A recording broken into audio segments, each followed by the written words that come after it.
And of that's why course, Haitians eat kitty cats. right as I start, I still say that they just misunderstood our slang. Yeah, I've started yeah. yawning and I can't stop, Jack. Can't stop, won't stop. Can't stop, won't stop. Oh no. Excuse me. Welcome to the show. It's going to be a good one, guys. This is Monkey in the Morning. I'm Monk. He's Jack. Say hi, Jack. Hi, everybody. Jack, how the hell you doing, man? I'm a little tired. I was taking a little bit of a nap. One of those involuntary old man naps, and my Sure. neck is a little sore from it. But you know, I'm doing pretty good overall. How are you? I think I have COVID, man. You have the COVID. I haven't been able to smell anything for a week. Well, actually, for 2 weeks now. No, Yeah. it just this lingering shit going on. So I've decided, like that crazy bitch from the New York Times, I have long COVID. Oh, well, So you now, got the Taylor Lorenz COVID. yeah, everybody's got to feel sorry for me. Yeah. Yeah, you have the attention-seeking COVID. Yes, I have attention-seeking COVID. It's COVID-20, actually. No. It's a rare breed that came out of schizophrenic women. Yeah. Munchausen by COVID. Yes. No, I'm mostly good. Haven't been here for various different reasons. First, the internet wasn't working the one night. Thank you, AT&T, for that one. I told you off air my other issue. Nothing nasty or anything, guys. Just not something I want to talk about on air. And then last night, it just fucking wouldn't stop raining. Just pouring from the sky. I don't know how the city around me didn't flood. I'm way up on a hill, so it would take like Noah level flooding to affect us. Yeah. But usually when it rains like this, apparently they've fixed the drainage system. So good on them. City government did something right for a change. But damn, man, it just would not stop raining. Wow. So luckily we're back in time for breaking news, Jack. Thank you, Alan, for becoming a member for month number 10. Thank you. And hi, Nuts. I saw you in there. Hope you're well. We have breaking news that the mayor of New York City has been indicted. Indeed. Dun, dun, dun. Well, Jack, we're going to let the mayor talk about it because there's so many things I want to talk about on here. But before we do, I want to say this. I am 100% willing to believe that this man is guilty as shit. Yeah. Innocent till proven guilty, blah, blah, blah. Yeah, We all in a court, not in our stream. yeah, exactly. But I need to say that because there's going to be other things I say here that might be misinterpreted as me thinking he did no wrong, which is not even remotely true. I fully believe that this guy's guilty or could be guilty of everything that's been said about him. Now, the indictment itself, we don't know what it says. It's still sealed. They'll unseal it, as the charges are formally announced in court and everything. But the rumor is campaign finance. Yeah. Thank you, Travis Gardner, who says Monkey has the election variant. Yes, that's what I have. It's election season, so I have election COVID. We don't know the exact charges, but we do know a lot of weird. I don't know how much you've been following the story there in New York, Jack.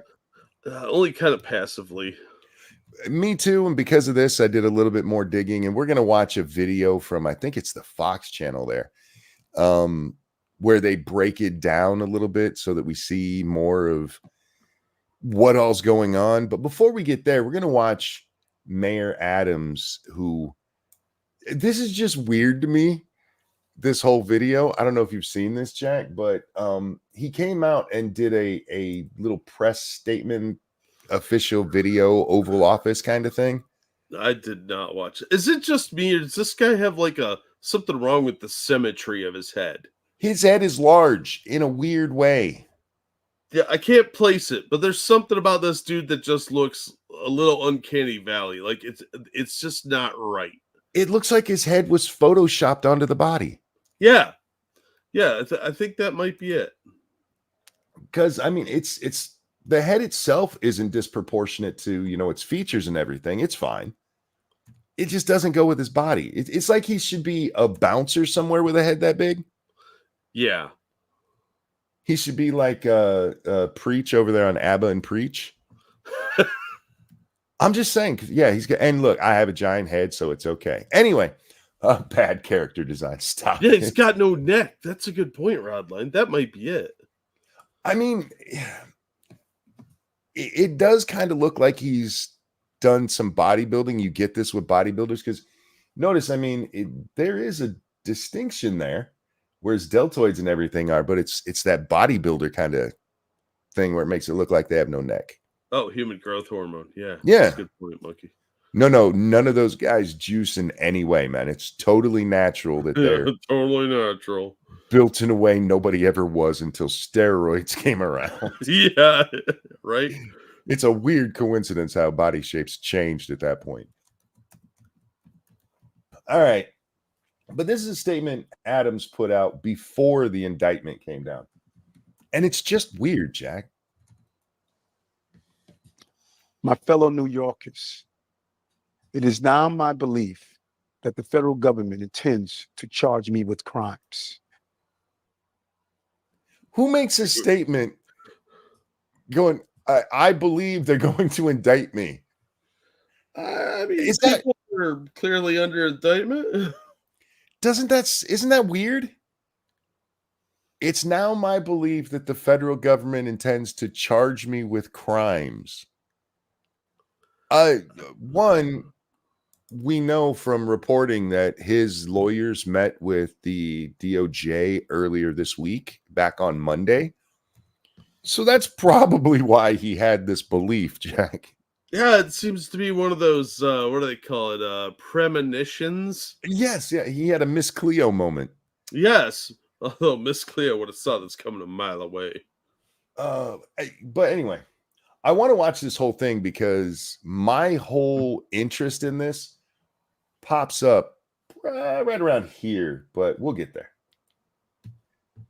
If so, these charges will be entirely false, based on lies. That's a bit presumptuous, isn't it? You didn't even tell us what you were thinking they were going to charge you with. Right. Like, if they charge me with anything, it's a total fucking lie. This is like some dude that cheated on his wife, and his friend is about to rat him out. And he's like, "Don't believe anything that liar says." Yeah, whatever Tommy says, he's a lying fucker. Yeah. Again, we don't even know what he's charged with, and like, how can you come out here and go, "Look, if they charge me, it's all based on lies"? What if they charge you with jaywalking? Are you going to say you never jaywalked? I jaywalk all the time. I don't give a shit. And when I eventually get hit by a car from it, y'all can laugh about it. But until then, I'll keep doing it. It's such a weird statement to come out with. This isn't even, he didn't even say I've never broken the law or anything like that, Jack. It's these specific charges that he doesn't specifically name. Those are based on lies and complete fabrication. Because of all of the people around him, and guys, we will get into the story of him. I'm not meaning to be cagey, but it comes later. There's so much more to this story than you probably realize. But if the charges are true, this isn't a minor thing, Jack. We're talking influence peddling and, being a mayor who's an agent of a foreign nation. Yeah, well, it's not like the president took a bunch of money from, say, China, or the mayor of Moscow's wife. Nothing to see there. Let's go after this guy. But they would not be surprising. I always knew that if I stood my ground for all of you, that I would be a target. And a target. Now, he's going to get to this in a second, but Jack, when I first saw the charges, my immediate thought, and not even the charges, the indictment that he'd been indicted, was this is retribution. Oh yeah, that was absolutely my first thought too, because he said we're full. Yeah, and this is why I said, guys, I'm perfectly willing to believe that he's guilty, but it's the timing of this. Yeah. And especially when we get into a little bit later where we get where this investigation started, the timing is kind of incredible. What's up? Look at that pause face. I'm Oh. about to go to jail, and my potato hole is gonna hurt. Hey, yup. Target I became. For months, leaks and rumors have been aimed at me in an attempt to undermine my credibility and paint me as guilty. Leaks and rumors are two different things, just to be clear. You know, the Rada indictment got leaked, but it was all true. We'll get to Rada later too. Yeah. A rumor is like, hey, did you hear JD Vance had sex with a couch? I'm not saying that he's not being smeared. I 100% think that this is political payback. Again, doesn't mean he didn't do it.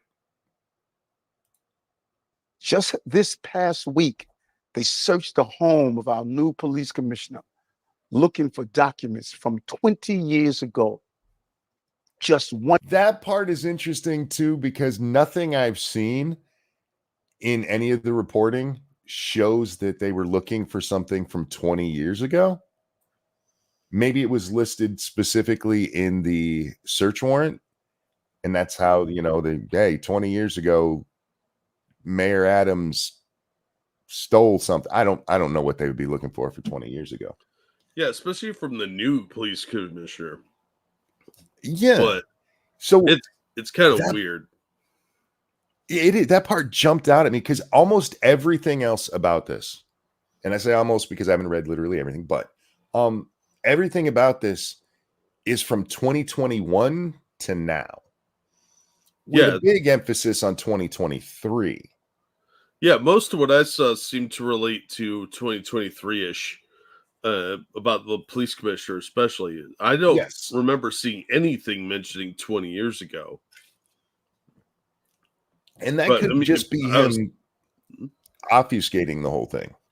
Yeah, it's either him obfuscating or I really missed some major articles, but I've been kind of busy, so it's possible I just missed something. True, yeah. Like I said, there is a lot going on with this, so people not knowing, I understand. This is going to blow up into a major scandal, probably dominate headlines for a week or so, unless Kamala manages to get good press. Yeah, let's bank on that one. 1 week after he joined my administration. Enough. I will fight these injustices with every ounce of my strength and my spirit. He's not suggesting he's going after people who are investigating him, is he? It does sort of imply that from the sound of it. I will go after them with every ounce of my strength. Wow. Yeah, he always sounds like he's going to take a nap, so I wouldn't be too worried about that. He sounds like Kamala doing her black voice. I'm just saying. If I'm charged, I know I am innocent.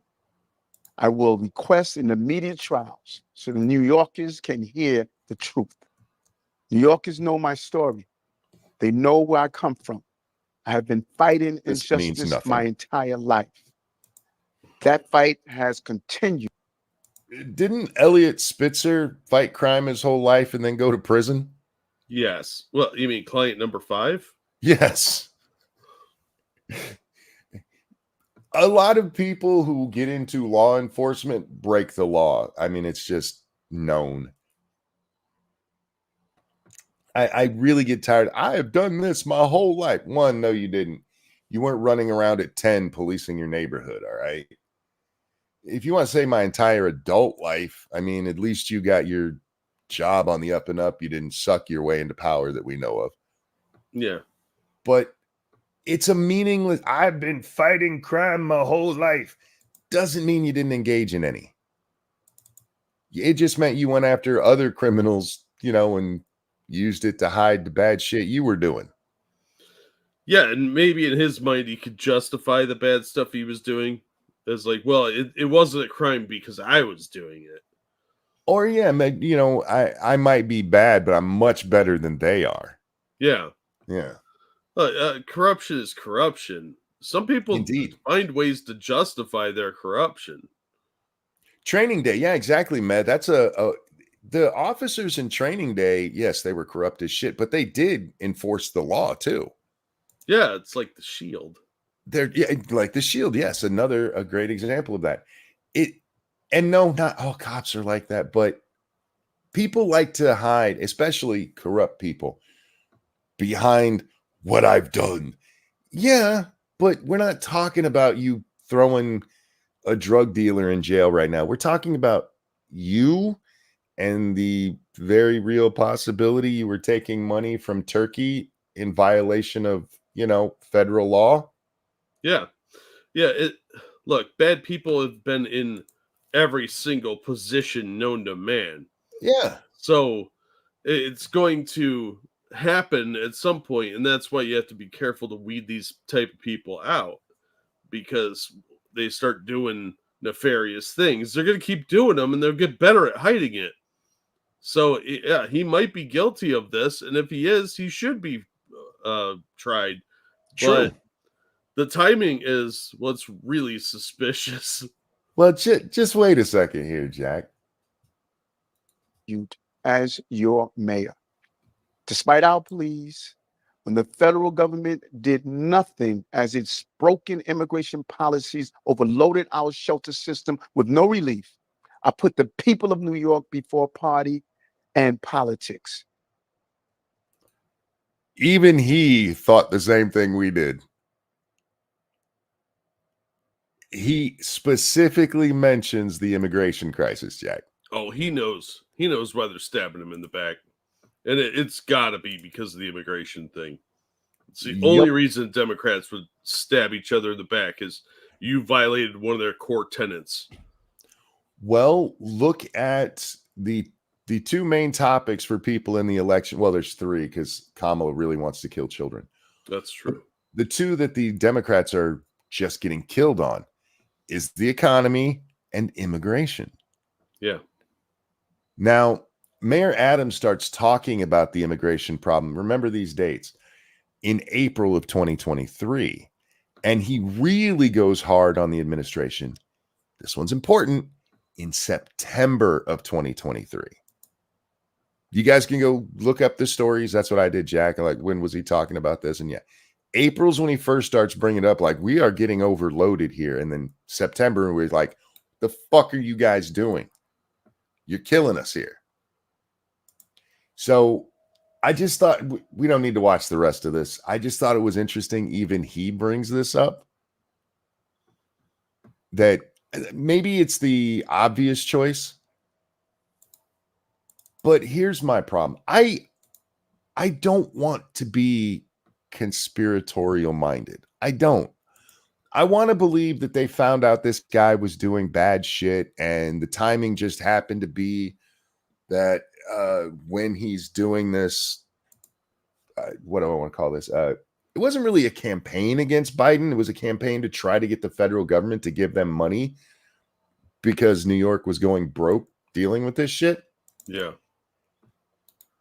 I want to believe it's just a coincidence that the investigation starts literally the same month that he comes out so hard against Biden.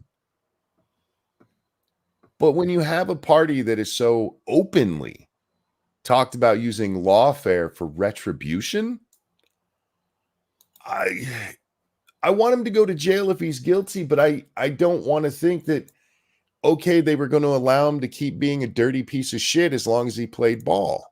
Yeah.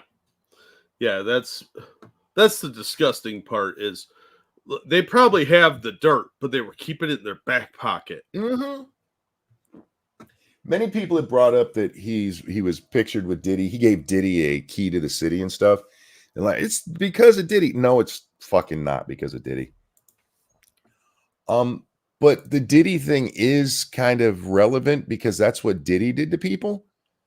If what we heard from Cat Williams is true, is he would get them in compromising positions and then just hold on to that in case he needed it. Yeah. Sound familiar with the mayor suddenly under indictment? It's what our federal fucking government seems to be doing. Because these they've are been doing that a lot. Yeah, these are federal charges. And it's taken them. Some of this goes back all the way to 2021, when he gets elected mayor. Goes to 2020 when he first starts raising money for his campaign. And it's amazing to me that they were able to get Santos within a year, but it took them almost 4 years to get this guy. Doesn't that seem a little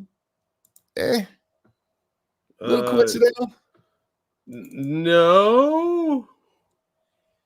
So yeah, even Mayor Adams here. One, I don't know who told you to do this, dude, but this just makes you look guilty as fuck. I'm sorry. Right? You come out like they're going to indict me, but they're lying bastards. All you did was make me go, I should look up what this indictment's about. Yeah. You'd have been much better off just staying quiet. Because now, if you are charged, they will use this video against you. Like, he went and lied to the public. We've seen him do that before in cases, Jack. Oh, yeah. All right. We are going to next. We will read a story about what specifically is going on with Adams. But I wanted to watch this Fox News one, which breaks down a lot of the people who haven't been indicted yet, Jack, but after searches of their home immediately resigned from city service. Yeah, it's a surprisingly growing list. Which is not suspicious at all. Totally not suspicious. Now, we're only going to watch the first part of this because what we really want is way down here. But we're going to watch the first part because there's a point I want to make. Cephrius, thank you so much. They'll find another to take his place. Yeah, exactly. Because if he's been this dirty and they've known it all along, which they have, then the next guy will be just as dirty as long as he plays ball. Oh, yeah. Yeah, so they don't care if you're dirty. You just can't betray them.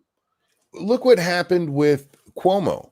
Cuomo gets drummed out of office because he wasn't rude to women. I still do not get how they got the sexual harassment stuff there. And they bring in they could charge him with killing old people. They'd have to go after others. They bring in Holchel, who gives a sweetheart deal for, what was it, the masks in New York, to a company that nobody had ever heard of before, but magically gave her a shit ton of money at for her campaign. Yep. And then they get this basically no bid contract to vastly overpay for COVID supplies, and nothing. Not a fucking there's no fucking federal investigation into that. It's called bribery.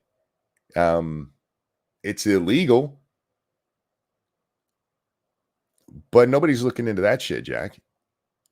You know why? Because Kathy says the right thing. She says what she's supposed to say. Yeah, exactly. She's not embarrassing the administration. She's not out there talking about the immigrants flooding her cities, destroying them. I know. You go ahead and get those payoffs. It's cool. It's cool. But anyway, that's a reward for playing ball. Yes, exactly. Mayor Eric Adams indicted by a federal grand jury on criminal charges that are still sealed tonight as this story broke within the last hour. Can I just say, this is funny to me. Every time I've seen this group together, specifically the three in the middle, this guy up here in the purple tie, Adams, and the chick with the yarn hair here, they always look like they're getting ready to go to the gallows. I guess we're gonna keep, but they're mad that Trump gave someone money for groceries. I saw that stupid shit. He's buying votes. Shut up. Helping someone out is not buying votes. I saw he should be brought up on charges for that. That's what I'm talking about. You guys use law for fucking everything. Worst case, he gave a couple, because what did he say? there's $100 off your bill. Ooh, that's like a $10 fine. Okay, stop it. Anyhow, can you imagine throwing somebody in jail for lowering people's grocery price? Well, that sounds like something they would do. They work so hard on making those prices go up, up, up. Fox 5's Kendall Green in the newsroom with more on how we got to this moment. Kendall. This is actually what I wanted to, and I know this is superficial as shit, so shut up. But this is what I wanted to pause it for. I'm watching this, and I see this, and I was like, God damn, this looks like a movie set. Do you remember when newscasters were ugly as shit? Yeah. The white guy would look like a ball sack with eyes. The lady would look like she'd had her period for 3 months, and the black guy would be fat and standing in a hurricane. Yeah, yeah. These guys could be actors. It's a good-looking group of people. I don't know. That chick's armpits are about to have some friends if she lays down. Look at how saggy that is. Those aren't saggy, man. Those are just large. And look how tiny her waist is. Yeah, yeah, that is nice. She needs to pull them titties up there. They're low. I just looked at like Fox gets it. Put pretty people on TV. Oh yeah, yeah. That's what they used to do, and then they got a couple of uggos in charge, and they're like, "Nah, we need ugly people and to talk about transgender kids." After the sex scandal thing that went on, the sexual harassment scandal, they're like, "Quick, hire some ugly bitches." Yeah, the pretty ones are complaining. Get some uglies in there. They always had a couple. They had like Greta Van Susteren and some other average to ugly and some tokens. But now they're really kind of filling that up. But even with Greta, they're like, "Look, you look a little too British. You need to go get some plastic surgery." Yeah. So yeah, it just struck me. I'm like, this looks like some shit that you would see in a movie about a disaster. Yeah. Because these are all very pretty people and good on them. Anyway, yes, I really did stop this video for that point. British people, stop putting ugly people on your television. No. Hey, good evening, Steve, Natasha. As you know, a lot has happened in the recent days, months, weeks. Several members of the Adams administration having their homes searched and devices seized. And tracking the investigation, of course, means tracking who is being investigated. Let's take a closer look. David Banks' unexpected retirement as New York City Schools Chancellor at the end of the school year continues the resignations of Mayor Eric Adams' close circle. I do wonder how much that had to do. Did we talked about that chick who was stealing from homeless kids, right? Yeah. Yeah. I do wonder if his stepping down had maybe more implications of mismanagement. Let's use that word. Mismanagement from those who work for him. I think he's stepping down because it got out that they were putting illegal immigrants in the gymnasiums. That could be it. Somebody at the top had to have leaked that. Who are under FBI investigations. Some political analysts say a lot of... Aren't all British women ugly, though? No. There's a lot of really beautiful British women. The guys all seem to be ugly as shit. The inbreeding really didn't help them. How does an island that has been conquered that many times have an inbreeding problem? I blame the royals. Probably. Just kidding, Brits. I love you, you ugly bastards. That's why eyes on City Hall royals. Of late have less to do with policy and more with who's next. Well, the optics are awful. David Shapiro is director of the Inspection and Oversight Program at John Jay College. I haven't seen a case where so many investigations are swirling around. Swirling, good choice of words. Right? They're circling the drain is what they're doing. When did it become a thing that anytime there's a story, you got to run to a college and grab somebody? They've been doing that a lot over the years. It's kind of circles around, but they always have to find some professor of something because they're such academic whores. Academia knows everything. They're the greatest. I'm shocked when Biden has gone and got ice cream. They haven't brought out some professor of dairy studies at Podunk University. Every goddamn time I read a story, Professor so-and-so, I don't give a shit about these people. One, a lot of professors are really fucking retarded. If you listen to them, it becomes very clear. Yeah, absolutely. And professors tend to be very weird people. Like ones that have been doing it for decades, they tend to get really weird. But yeah, I think it's some sort of appeal to authority that the left loves to do, because that's why they always ask you, do you have your own lab? You know, they see those people as the paragons of humanity when they're usually like a bunch of perverts and degenerates. No offense, professors, but we all know you. I had a great that 19-year-old chick. I had a great argument with a PhD about a month ago who was questioning my education. And after I rhetorically bitch slapped him, I told him I had a GED just because it was funny to me. You know why? Because most professors are fucking retarded. Well, they only know academia. They don't work in the real world. A PhD only says that you memorized what they told you to memorize. Yeah. That's it. And there's a culture within academia that says that anybody that is self-taught or learns things on their own is somehow not credible because they didn't go to school. That they put so much value on their own pieces of paper that they're willing to overlook what other people say. It's very funny pathetic when you look at the fact of every single thing taught in school at one point was just people were doing it and they're like, okay, we need to accredit this in some way. You know what I mean? Mm-hmm. It's not like on the 8th day, God said, let there be professors. Like computer science wasn't a course until it became a course. So it became necessary for society. That computers were seen as kind of a fad for a long time. But they're all, hey, I learned the things I was told to learn. Yeah. How relevant is that to things 20 years ago?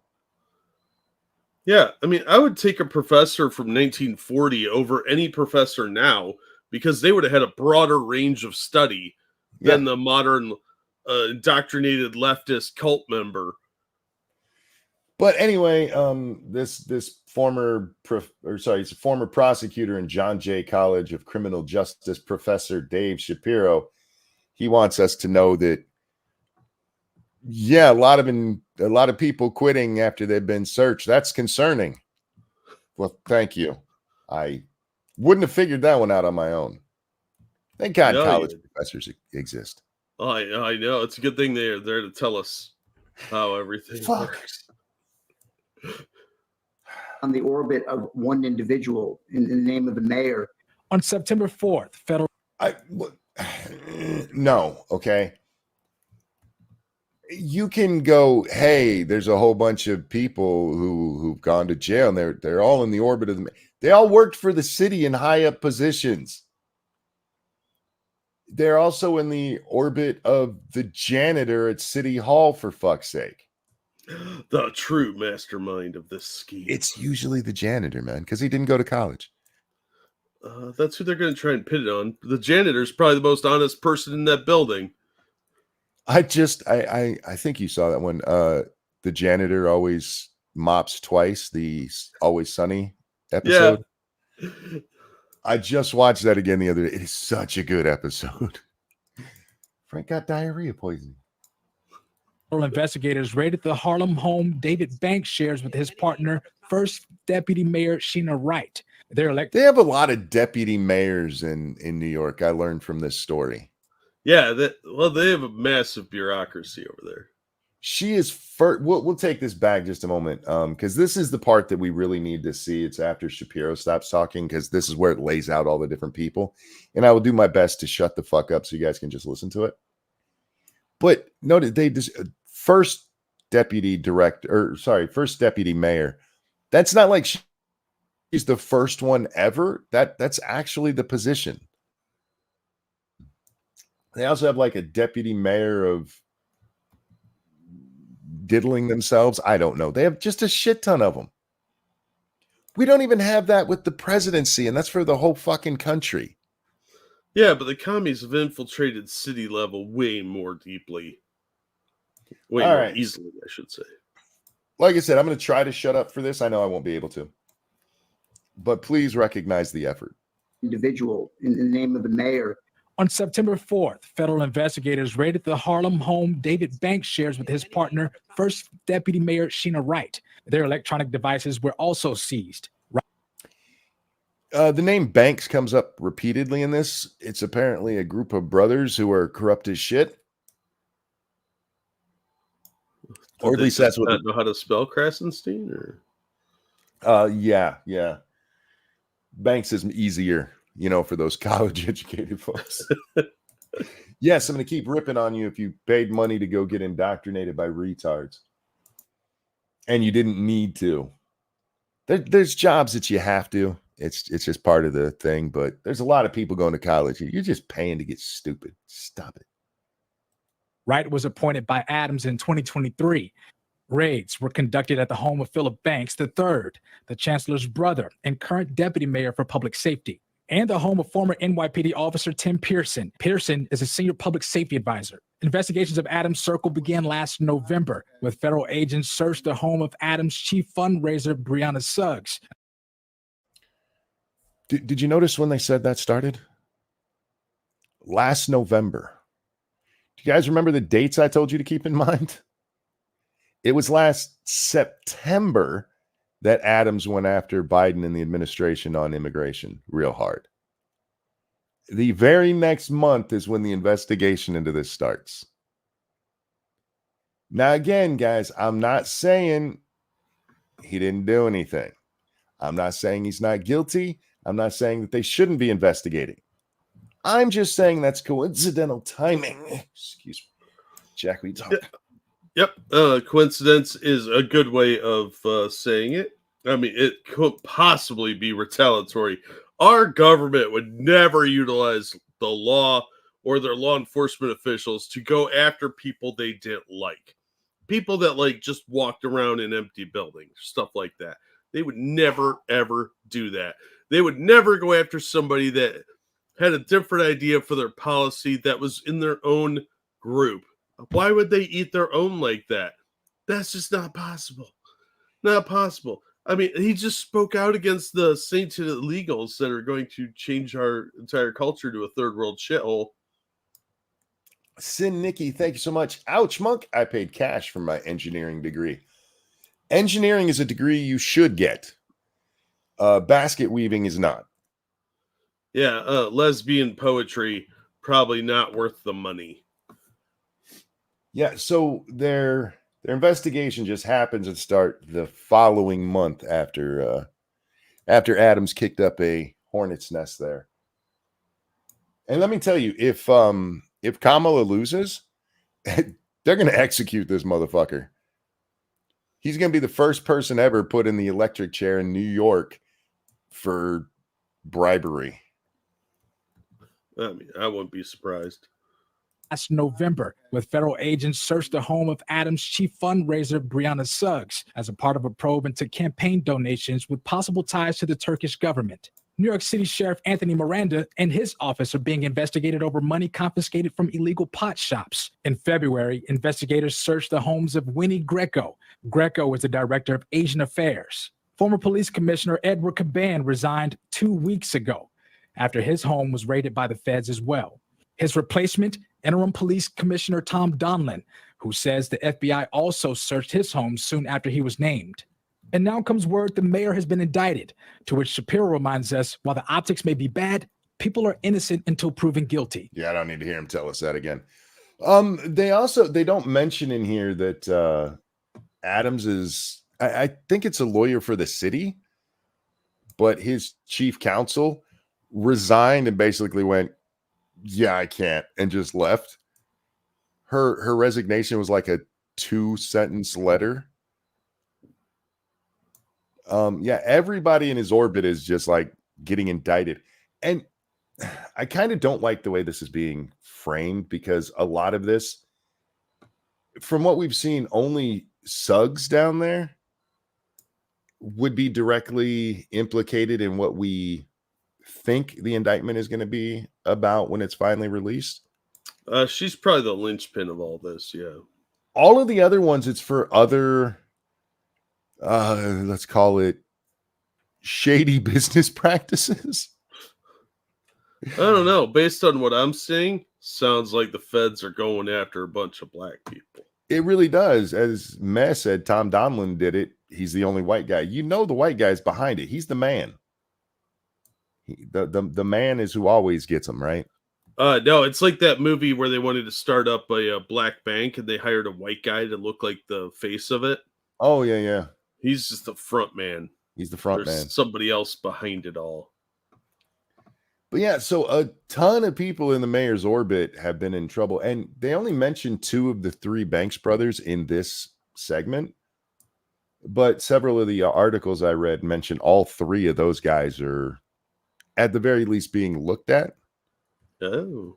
Yeah. So let's move on to CNN's take. I was going to show you the New York or the NBC. That's what I was going to say. The NBC article, but they fixed it. They originally wrote that prosecutors submitted to a grand jury subpoenas on City Hall, Adams, and his campaign in July, demanding information related to 5 other countries. Originally, it said 4, but then listed 5 countries. But they fixed it before I could scream cap it, little bastards. So anyway, these are the 5 countries that prosecutors subpoenaed records from City Hall about: Israel, China, Qatar, South Korea, and Uzbekistan. And this is Uzbekistan paying you in. My guess, brides. I honestly don't know. Yeah. What is in Uzbekistan except for mail order brides? I don't know. Sheep, maybe? Rams? Maybe. I don't know. Like goat women? Who the fuck knows? And it says 5 other countries because they are looking into that Turkish connection that was mentioned in the story we just saw. All right, so let's see how CNN describes this. Oh shit, where's my CNN article? There it is. I just want to point out that it took 5 fucking people to write this article.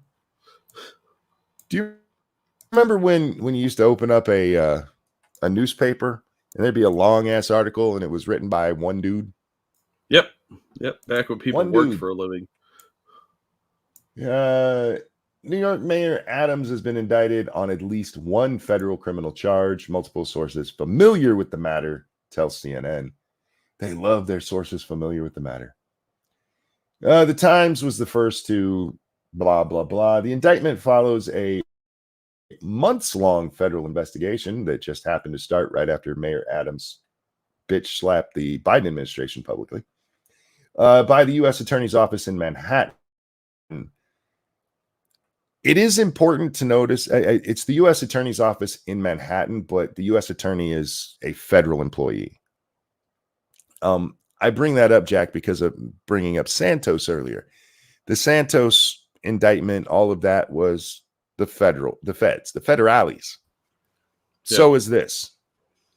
But again, they didn't seem to think there was anything wrong with the campaign until Adams bitch slapped Biden publicly. Then Merrick Garland was like, we need to make these people pay. The charges he's facing are not publicly known. Adams had previously denied any wrongdoing, and has frequently repeated that he told members of his campaign and administration to follow the law. I always knew that if I stood my ground for New Yorkers that I would be a target, and a target I became. If I'm charged, I'm innocent. We watched him say that a minute ago.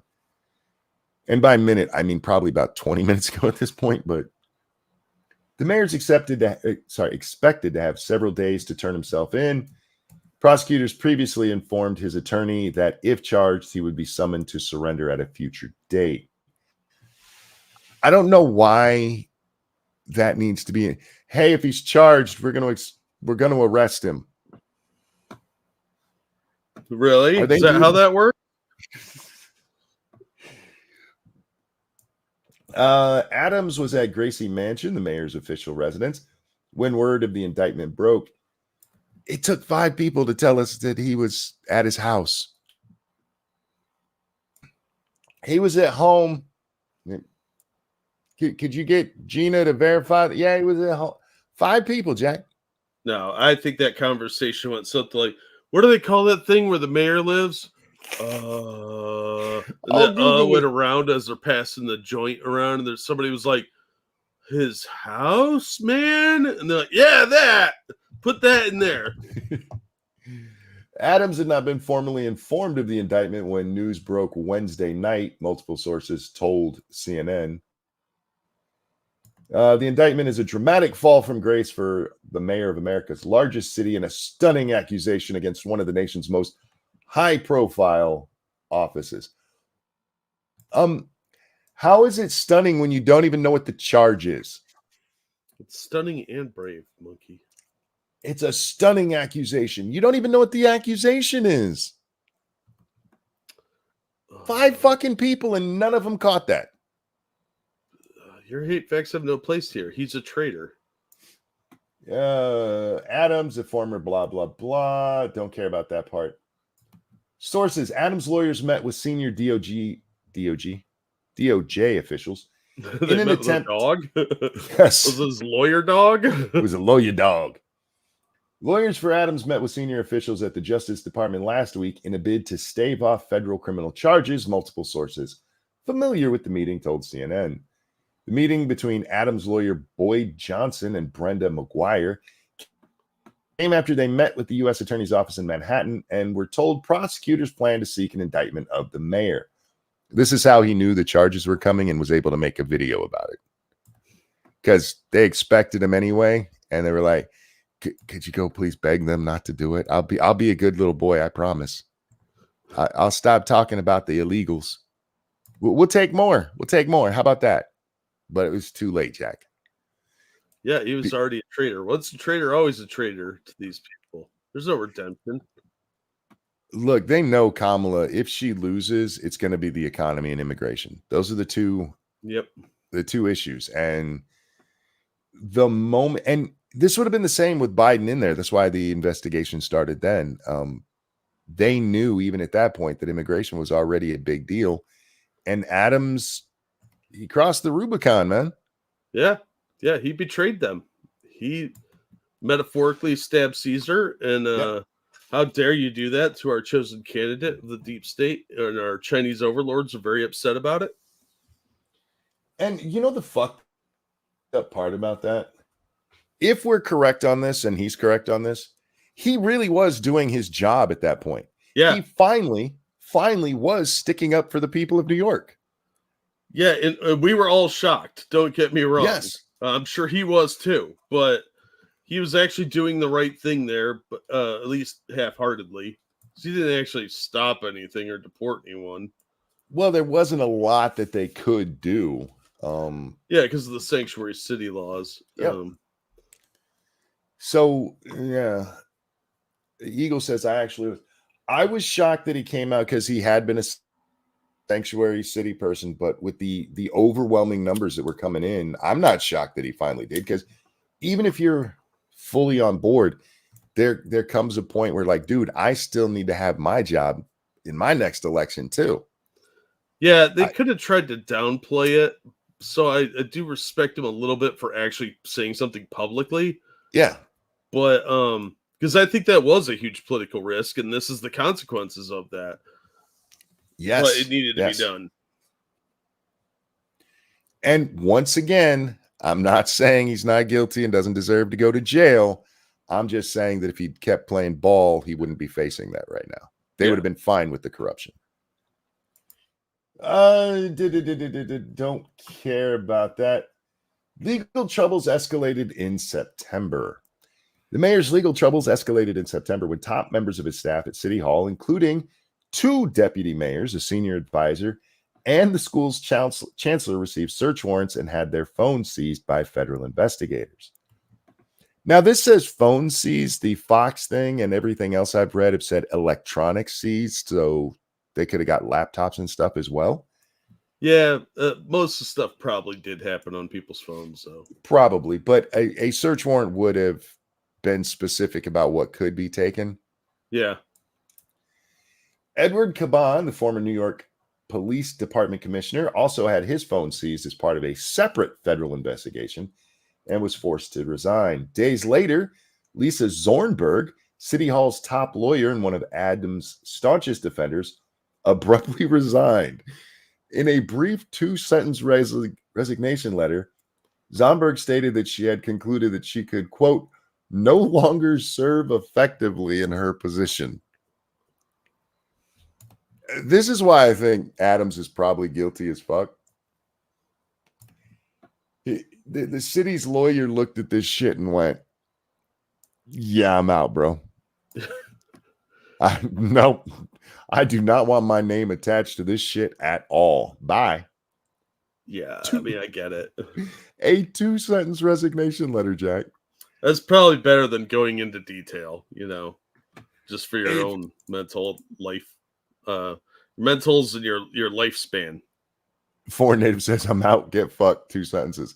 No, the second sentence, if I'm remembering it correctly, is just her saying, I thank the mayor for the opportunity or some shit like that. So the first one, like, yeah, fuck this, I'm out. No. Thanks for the opportunity, though.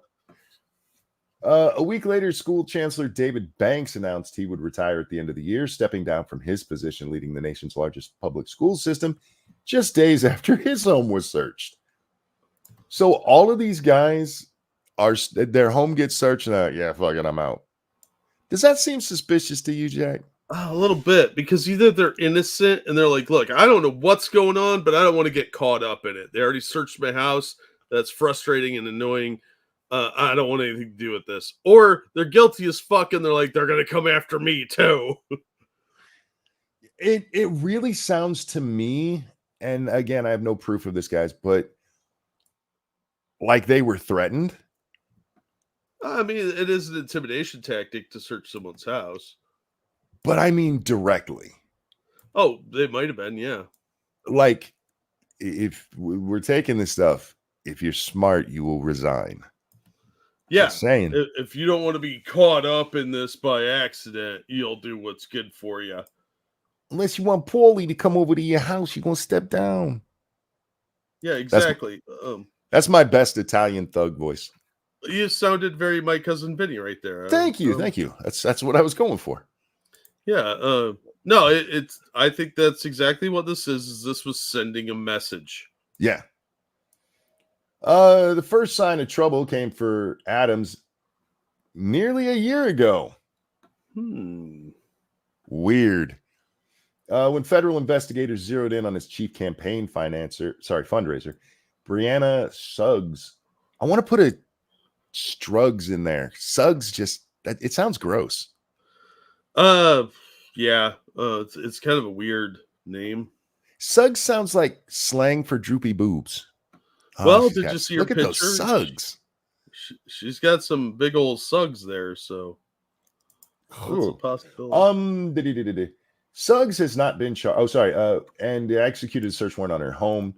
She has not been charged with any crimes yet. One of the guys, and it might have been Shapiro that was at the end of that Fox one that we didn't finish watching, points out that you have all of these lower level people who are getting hit. But when the feds build a case, they don't build it downwards.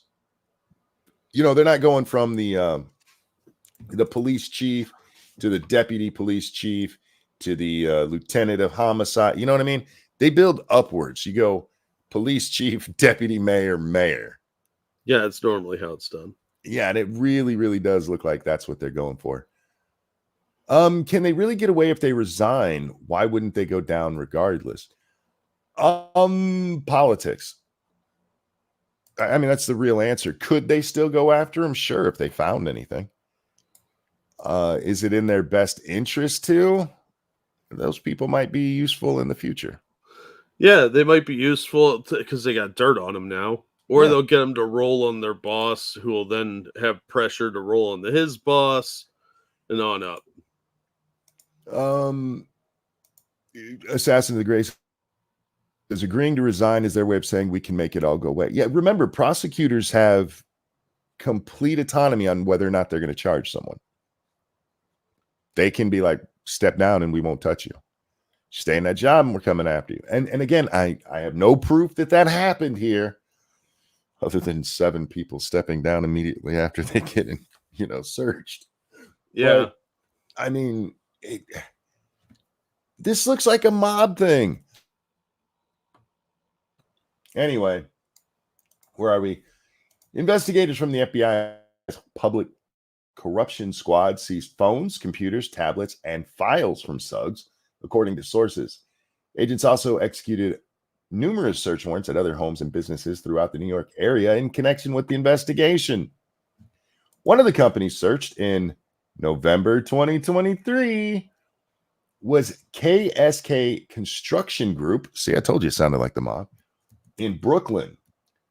The construction and development company has built apartments and condos throughout the city. CNN reviewed the campaign finance records, identified at least 11 employees of KSK Construction who donated a total of $13,950, with individual contributions ranging from $1,200 to $1,500, all on the same day, to Adams' 2021 mayoral campaign. Now, that doesn't mean anything. It's weird that they all donated the same day, and none of them went over the mandatory or the cap that you can do. Yeah. Individual people can only donate so much. If you're a corporation, you can make your super PAC and do whatever you want. But there's campaign finance laws on how much individuals can donate. But this is the part that really stuck out to me, Jack, because this is just CNN doing a little research on a company that was raided by the FBI and found out that in 2021, for their campaign, they all had this really weird one-day $13,000 donation. That tells me that this was going on for a long time. They already knew it. A construction company, just 11 people from it happened to donate on the same day to the same guy. That's a little fishy. A little bit. Real quick, though. Thank you, Frosted Glass. Says, and if you don't think Biden felt betrayed, here's a transcript of his reaction to Adams refusing more migrants. Everybody's betraying me. I'm fed up with this mayor. I show him. I record everything. Kamala enters. Oh, hi, doggy. As part of their investigation, FBI agents seized Adams' cell phone days after the raid on Suggs' home. After Adams gave a speech in Manhattan, FBI agents walked right up to him, asked his New York Police Department security detail to step aside, and then climbed into Adams' city-issued SUV, sources told CNN.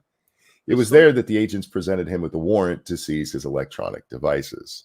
Oh, I thought they were just stealing his car. Like, this is ours now. Fuck off. Can they do that? Just like push their way into a car like that? Technically, probably not, because while they are feds, the locals still have a lot of say in what happens. So they probably could have been like, we're the security detail. You hand it to us, we'll hand it to him. The seizure marked a dramatic escalation in the federal probe into whether foreign money was funneled to his campaign, bringing the investigation directly to the Democratic mayor. This was a year ago, Jack. A year ago. Don't care. Don't care about him maintaining his innocence. Very few criminals come out and go, yeah, I did it. So what? The mayor has touted his ties to the city's Turkish community and said he visited the country at least 6 or 7 times. Adams traveled to Turkey at least twice as Brooklyn borough president. I don't understand this about American politicians. It's amazing how much time they spend overseas. Oh, they got to collect their paychecks. That's the only reason a New York borough chief would go to Turkey. Like, what the fuck are you doing in Turkey? Unless you're on vacation for a few days, a week or two, whatever. There's no reason for you to be in Turkey. That's odd. That should raise red flags right there. Like, what's this dude doing in Turkey? Adams is not required to step down in light of the indictment, although AOC said he should, and you know how we should listen to that fucking idiot. Yeah. Although the political pressure may become untenable, if he were to resign, the job of America's most high-profile mayor would go to the city's public advocate, Jumaine Williams, until a special election occurred. So there it is, Jack. I am convinced more now than ever that this was retribution. Yeah. The timing, I mean, that KSK thing that they talk about at the end there, that goes all the way back to 2021. But it's not until November of 2023 that they move on Suggs, not Bugs. On Suggs and Adams. It's just too coincidental of timing. And I want to believe that it's all on the up and up, because I want to live in a just country, Jack. Yeah, but we don't. And look at how much lawfare has been used against politicians in the last 10 years. Mm-hmm. They were doing this type of shit with Obama. Look how smug they are about it. Oh, yeah. They're not going to get in any trouble. They're not going to get fired. They don't care. There's no consequence for the feds for doing the wrong thing. These people have careers. They're not going anywhere.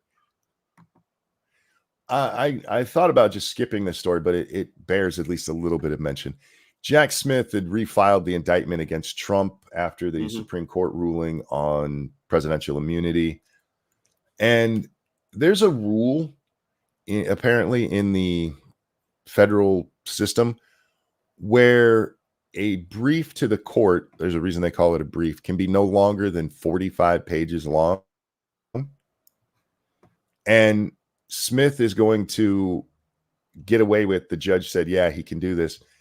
It's either 125 or 150 pages. You know, so they can get all the salacious detail out there, including parts of the grand jury testimony. Jesus. What a scumbag. And that fucking shitbag judge is like, yeah, that's fine. That's fine. That's expected. It was expected either today or tomorrow being Thursday. It's due by tomorrow. So it has to come to, well, I keep saying tomorrow, but it's today now. So it has to come out later today. So we'll get to see the new bullshit from that fucking lying piece of shit, Jack Smith. Yeah. The one who's not appropriately appointed to the job he's in. Yeah. I can't wait for that case to snake its way through, because I mean, that was telegraphed by Thomas in the case where the presidential immunity thing was heard. Thomas, in his consenting opinion, put in there, I have questions about the appointment of this. And a lot of people think that's why Judge Cannon said, yeah, you weren't appointed properly. Yeah, I think she was right. She's 100% right. And any of the goddamn stories you see about this, like, the special prosecutor law has been taken to the Supreme Court repeatedly. True. The problem is that law fell off the fucking books. It's not there anymore. And they can't just go like, yeah, we're going to do it anyway. This is a new way of doing things, unburdened by what has been. It's a novel approach to the law. Yeah. It's good. It's an educated wish.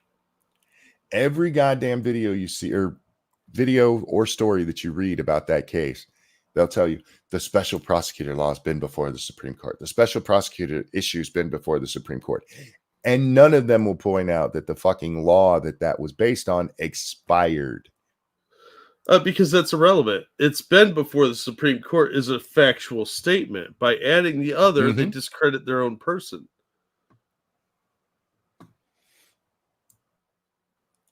Thank you, Shio. I got my wife a bowling ball for her birthday. The holes are too big and my fingers fall out, she said. Yeah, I replied. Now you know how I feel.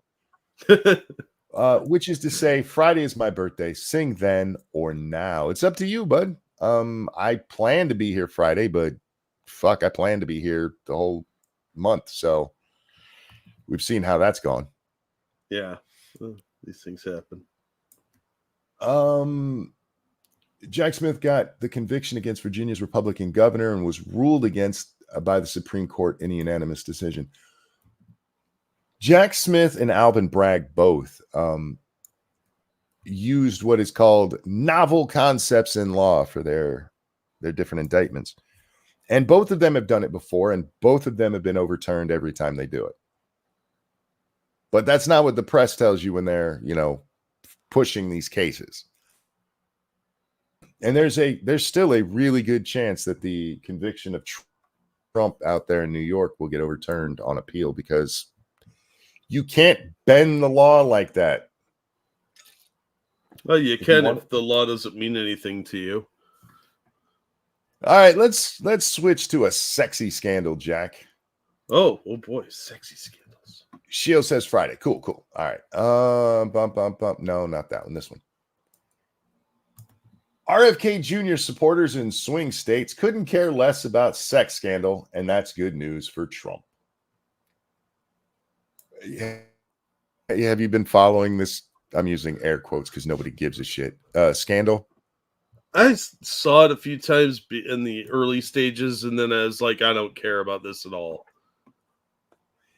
A reporter who's covering RFK Jr.'s campaign sent him some titty pics, and he maybe sent her some dirty words and a dick pic.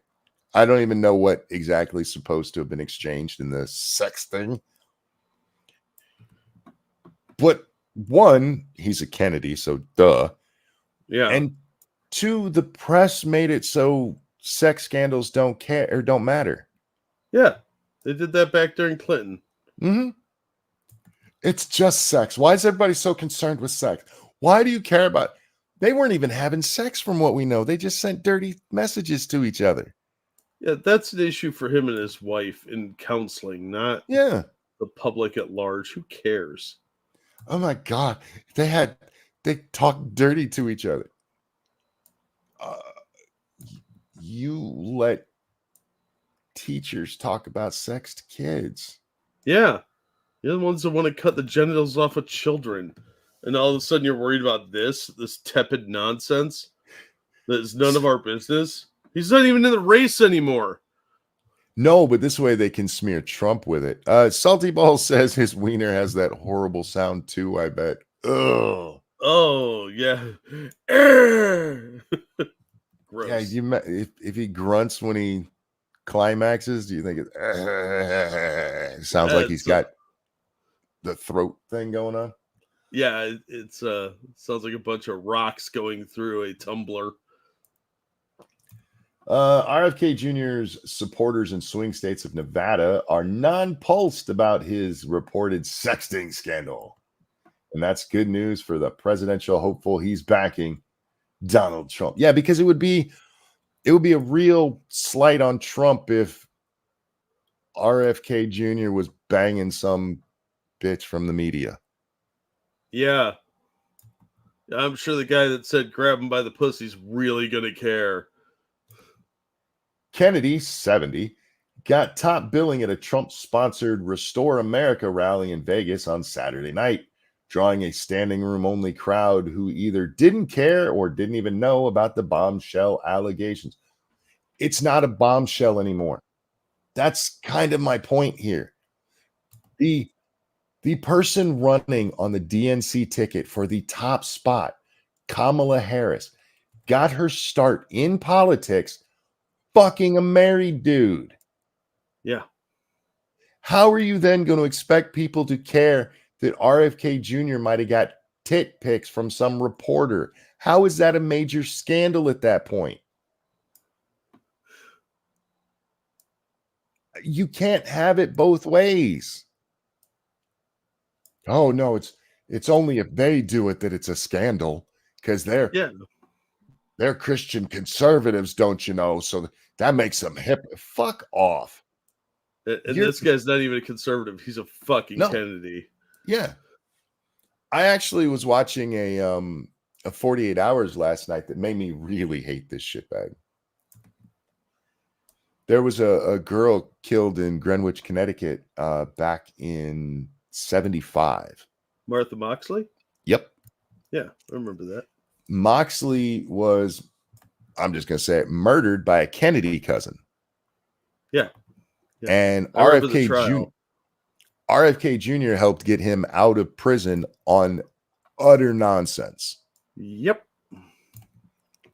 And when asked about it, got up and left the interview that he was doing. Kennedy, 70s, married to, why did they give his age twice? They told us that up here. Because he's a dirty old man preying on younger women. See, I don't care. Is married to Curb Your Enthusiasm actress Cheryl Hines, and it was allegedly involved in a newly revealed seamy sexting relationship with New York Magazine star political scribe Olivia Nuzzi, who's 31. Why is a 31-year-old sending titty pics or whatever she did to a 70-year-old? He's rich. Dude is literally old enough to be your grandpa. Yeah, she's like, yeah, grandpa. And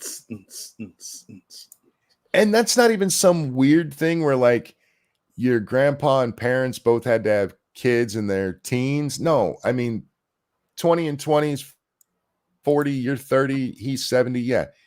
Your parents and grandparents both could have been 20 when they had kids, and he's still old enough to be your grandfather. Why are you sending him titty pics? I get it. He's a Kennedy, but you do know a lot of their money's run out, right? Not Bobby, because he got a shit ton of environmental money. But you're not gonna like get any of that. Ladies, most guys will take your boob pics. Don't read too deeply into it. I'm just saying. Retired Las Vegas reporter Christine Johnson said reports of the scandal meant little to her too. And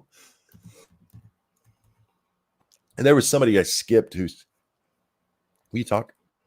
Yeah. Eagle said that she's probably setting him up. That would not surprise me at all. I could totally see that as some kind of setup to create a scandal. Like, sorry, you just need to show him your boobies. Okay. My nose is still running down my throat. My throat is so sore. Sorry about that, guys. The part we skipped was somebody saying they hadn't even heard of it. Because it's a non-story. He's no longer running. And even when he was, it's not like he was getting much attention. The media basically blacked him out because he was taking from Biden, as I told you he would. And so they were like, nah, we can't. No, don't give him any coverage at all. And she's like, I'll cover him. I hope he got to bang her. I really do. I support RFK and whatever his headlines are, they are, she said to the politician. People are going to put their own spin on it. Okay, he's a married dude who was sexting another chick. There's no way to make that nicer. I'm not defending him in any way here. It's scummy. You're married, dude. Stop it. But like, I can't believe people don't care about this. Why would they? I don't understand. Your personal life is your personal life. God gave you that right. See, and this is what the media did in the Clinton years. Your personal life is your personal life. There's a reason that when it comes to people like politicians, you don't want them to have scandals like this because it makes them susceptible to blackmail. Yeah. And it's not, there's this old thought, oh, if he cheats on his wife, he'll cheat on his country. That's not the issue. The issue is that if he's cheating on his wife and somebody else finds out, they can blackmail him into doing what they want. That's why it's an issue. It's not just their personal life at that point. You're talking about the leaders of our country or the city or state you live in, who can easily be, again, blackmailed. Leverage handlers, yeah. But yeah, I just wanted to cover that one because it made me laugh that they were like, nobody cares about this. Why would they? Do I really want to? Do I want to watch her? I don't know. Well, sure. It's a little bit important, not all that important, other than to show that our government is run by shitty people. Oh, this is the former EPA chief of staff for Trump. She now works for Heritage, or at least helped write the Heritage Project 2025 piece on the environment. mm-hmm. And she's testifying before Congress because nothing is more important than scaring the shit out of people about Project 2025. Oh, it's in so many political ads too. Project 2025. Half of these, somebody the other day, have you read Project 20? Have you? Well, no. Well, then shut up. Why are you asking me? It's not Trump's position, asshole. Yeah, he said it like over a dozen times too. But even the political ads are like, Trump's got a blueprint for how he's going to take the rights away from America. It's called Project 2025. Well, they point to, oh God, the head of Heritage, I forget his name, but how he said that he had talked with Trump about it. Tons of people talk to Trump about a lot of stuff, and Heritage being among those groups isn't surprising. It still doesn't make it his plan, or even a plan that he endorses. No, he's got his own plan. It's on his fucking website. I have a prepared opening statement that I'll get into in just a second, but Ranking Member Raskin, you reiterated and have created a boogeyman that just isn't there. I did author the EPA chapter on Project 2025, but in the course of that, I did not work with President Trump, with any of the people who work for him directly or his campaign. She's under oath as she says this, by the way. Raskin is not. Raskin, as a member of Congress, can get up there and lie his fucking ass off all he wants to. She's under oath.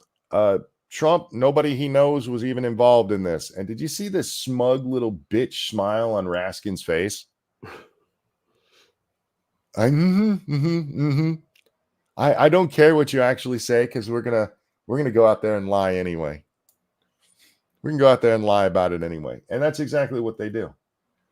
This Project 2025 thing. All right, now we have a comedy break, Jack. Oh no. Somebody said this is the greatest video going around the internet right now, and I have to agree. What is something weird about conservatives? What's something weird about conservatives? Now, I cut him off because I need you guys to have time to prepare. Have you seen this video, Jack? Yes, I did. I don't know why this dude is dressed like Santa Claus. He got the big old black belt with the big old buckle right there, and it's not exact. It's like Santa light. But he's Christmas in September, Santa. I don't know. I guess. But the question is, what's something weird about conservatives? There is almost a cultish vibe, I feel. The way they operate within themselves, they refuse to listen to outside people. You know, they're refusing to learn, essentially. I think that is a large part of it. Yes. Our juggalo. Go ahead. No, please continue. Say our juggalo friend here with Band-Aids where titties should be and Joker colored hair, talking about the people in the Trump cult. Yeah. I guess it takes one to know one, maybe. How did you not know you were being set up to be made fun of on the internet?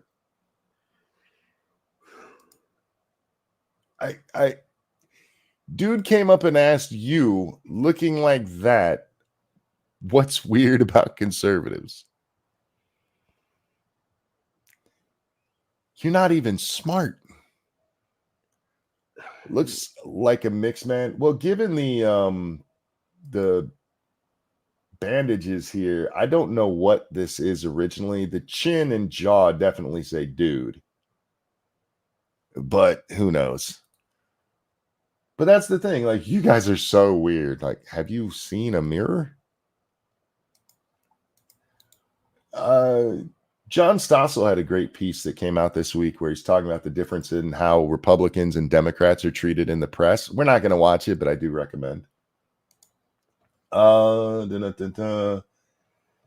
Kamala Harris said that she needs, we got to have another debate. And I told you guys she would do this.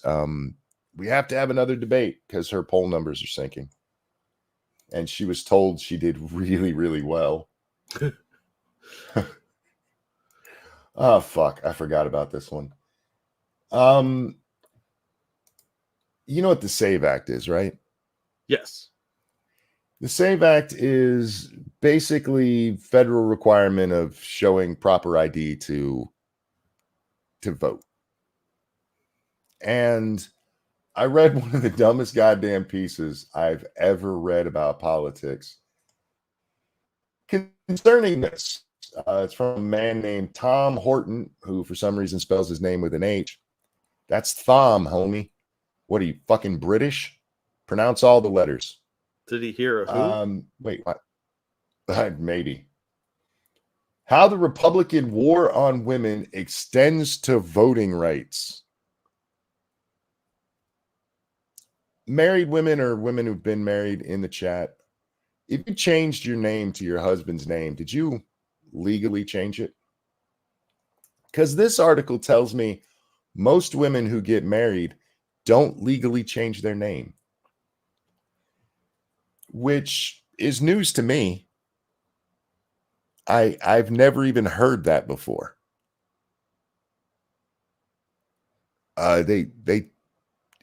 You legally go through and change it. I've been married, Jack, and I remember Lady Nikki having to go through all of this. That's crazy talk. Yeah, you got to get all this shit. But according to these people, these women don't get their name changed. And since the SAVE Act requires that you prove when you register to vote that you are an American citizen, and would have you, if your name doesn't match, you have to have, and let's say your name is Jane Thomas, right? But you go by Jane Roberts because that's your husband's name. But your ID says Jane Thomas because that is your real name. That's your legal name. Then you would have to show proof that you are Jane Thomas and that you did get married and that is the right name. You'd have to prove that you are who you say you are. And they think this is a war on women to have to use your legal name to vote. I'm surprised they aren't arguing this as a war on trans people. Well, no, this way dead naming them. But this way they can say it's more of that them hating women stuff. And there's true. A lot more women than there are trans people. So, that's true. And trans women are women, as I'm told. Now, one of the people I argued with on this never answered this question, but I really want to know where people are allowed to vote using names that aren't their legal name. Southern California. I'm guessing. Know what I'm saying? No, my name is not one. It is George Herbert Walker Bush. Yes. Most women vote Democratic, and most still change their name when they marry, and that's where the GOP sees an Achilles heel. Now, this unless they've changed the lower part of the story, they go on to say most women don't change their name, not legally at least. I've not seen more than one or two women I know do that. This doesn't even make sense because at that point it's your legal name, so all you have to do is show your. By the way, all of this stuff that they're opposed to with the SAVE Act is coming to your driver's license. It's called Real ID, and they've been pushing it for a while. It keeps getting pushed back, but it's basically going to be your passport in the future. Yeah, so you can leave your 15-minute city and go visit somebody else's pod. Yeah. And that's Very fine. trendy. That's okay, but not if you use it to vote. Yeah, because they have this obsession with voting, letting anyone vote in our elections. Now, when I last updated my driver's license, they offered me the chance at a real ID, but there were way too many hoops, and I'm like, I don't give a fuck. And since they had the old style, I was like, fine, but I can't get on a plane right now because of the real ID requirements. Yeah, it's fucking dumb. And that's for a national flight, not even international. Yeah, so it's just a war on women, Jack. They desperately want to stop women who use a fake name from voting. I can't imagine why. That's basic, because this article, other than saying most women don't actually legally change their name, is not incorrect. But they do it in this hyperbolic way. This like, they're just trying to keep women from voting. And the reality is as long as your legal name matches, you're fine. But like, no, they stopping the bitches. Speaking of stopping the bitches, we have another in the abortion bullshit. They're so desperate to make abortion an issue in this election. Except for this one isn't even about abortion. It's even dumber than the last one, because the last one we went over was the chick in Georgia where they said she couldn't get the D&C, even though it's in the law. It specifically says this does not count for this. Yeah. But that is still getting repeated over and over. I saw it again today. Somebody go, in Georgia, they won't let you. Bullshit. That is a lie. Stop repeating lies. This one isn't even about that. This one is about a chick who got arrested for murder. And they just decided not to go through with the murder case. Because they decided it was a really late term abortion? Murder's probably the wrong charge. Reckless endangerment, maybe, or depraved indifference, something like that would work. Oh. So this chick, Amari Marsh, I'll tell you the way that they say it, and then I'll tell you the truth, which, by the way, is in this article if you read it. She was accused of murder after losing her pregnancy. South Carolina woman now tells her story. Dun, dun, dun. Is this one of those stolen baby things? No. Oh, thank God. In their telling of it, in the dressed up version of it, she'd gone to the doctor a couple of times. She was pregnant, and she'd gone a couple of times, once for bleeding profusely. According to her, she'd had her period throughout her pregnancy. And one day she goes to the bathroom because she really has to poop, and a baby plops into the toilet. Oh my God. And so her boyfriend calls 911, and the paramedics get there. The baby's breathing. It's got a heartbeat, and they take it to the hospital. It was born at like 20 or 22 weeks. I forget which. So it probably wasn't going to live anyway. Yeah. But at the hospital, it passed away. Now, that just sounds like a really tragic story, right? Yeah. And how dare she lost. This is how bad the abortion thing is. This woman lost her baby, and they were going to throw her. When her boyfriend was on the phone with with 911, they kept telling her, take the baby out of the toilet, which she refused to do, Jack, because of all that was going on. She just couldn't process it. So she let the baby drown in the toilet? She let, well, they don't say it drowned. Like I said, they said that it had it was breathing when they got there. But she just left a 20-week fetus, because remember, it's only a fetus, in the toilet. That's fucking disgusting. You know what toilets are? They're very cold. Yeah, and gross. And gross. And she left it there. Now, she also had an appointment that she had an appointment with Planned Parenthood earlier that day or earlier that week, which the story says we don't know if she actually went to, but she went there to get Plan C. Oh, God. Yeah. And then the baby just happens, but she totally didn't take it though, you guys, because she wouldn't do that. She's a good girl who didn't do nothing. She wasn't trying to kill this baby. No. Like I said, the child is like 20, 22 weeks, something like that. So it probably wasn't going to live anyway, but she did nothing to try to save it. She did nothing. She left it there. It was still in the toilet when the paramedics got there.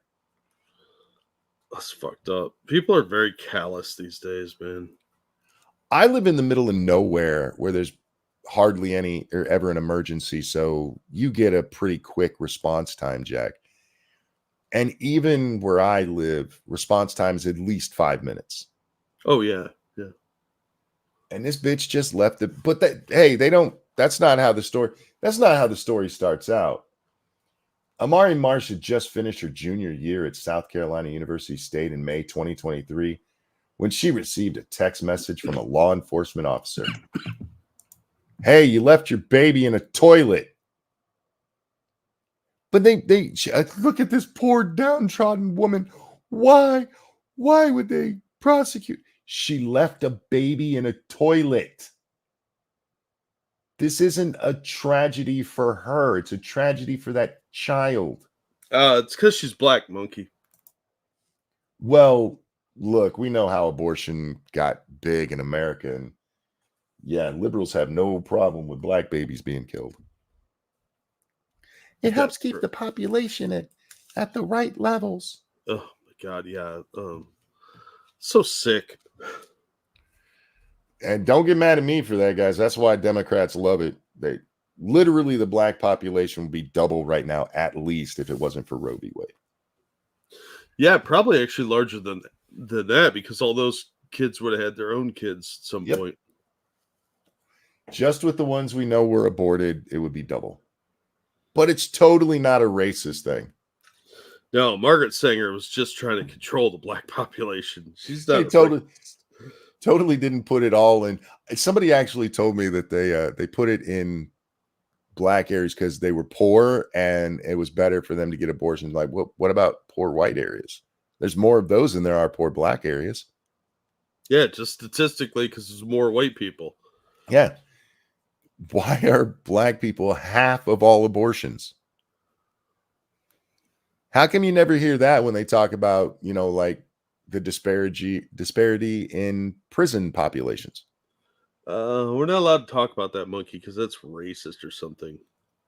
That's what it is. The Democrats are just trying to keep the prison population down by killing all the black kids. Oh, shit. They're so fucking racist. Frosted, thank you. Quick, Margaret, thin out their numbers. And that's what she did. That's what she did. Nice South Park reference. I'm just tired of these stories. I really am. Ladies, they are trying to scare the shit out of you, and don't listen to them. This woman was charged, and the charges were dropped. But she was charged because she left a baby in a toilet, not because people hate abortion. Yeah. Even if you support abortion, choice, you should be against people leaving babies in toilets. Well, that's the problem with the indoctrination they've been doing, because they only see that as a clump of cells. Yeah. So it's not even a person. So why fish it out of the toilet? But at that point, all of their talking points go out the window because it was breathing on its own. It had a heartbeat. It was a living, breathing child when she allowed it to lay in a toilet for God knows how long. You know who else breathes? Donald Trump. That motherfucking baby was a Trump supporter. Obviously. Oh, real fast. Thank you, Comrade Kitty. She was just the Bob Barker of abortion. After black spayed and neutered. Jesus, comrade. It's not wrong. No, Margaret Sanger was a very disturbed human being with a very skewed idea of what humanity entailed. Look, when it comes to Democrats and their racism, I mean, look at any major policy today from the left. They tend to have their roots in their racist past. Gun control. Yeah. Jack, why was gun control invented in the States? So black people couldn't have guns. They were afraid the slaves would get their revenge. Yeah. You look at their policies, they're all based on the same old racist shit, and they try to justify it now by dressing it up.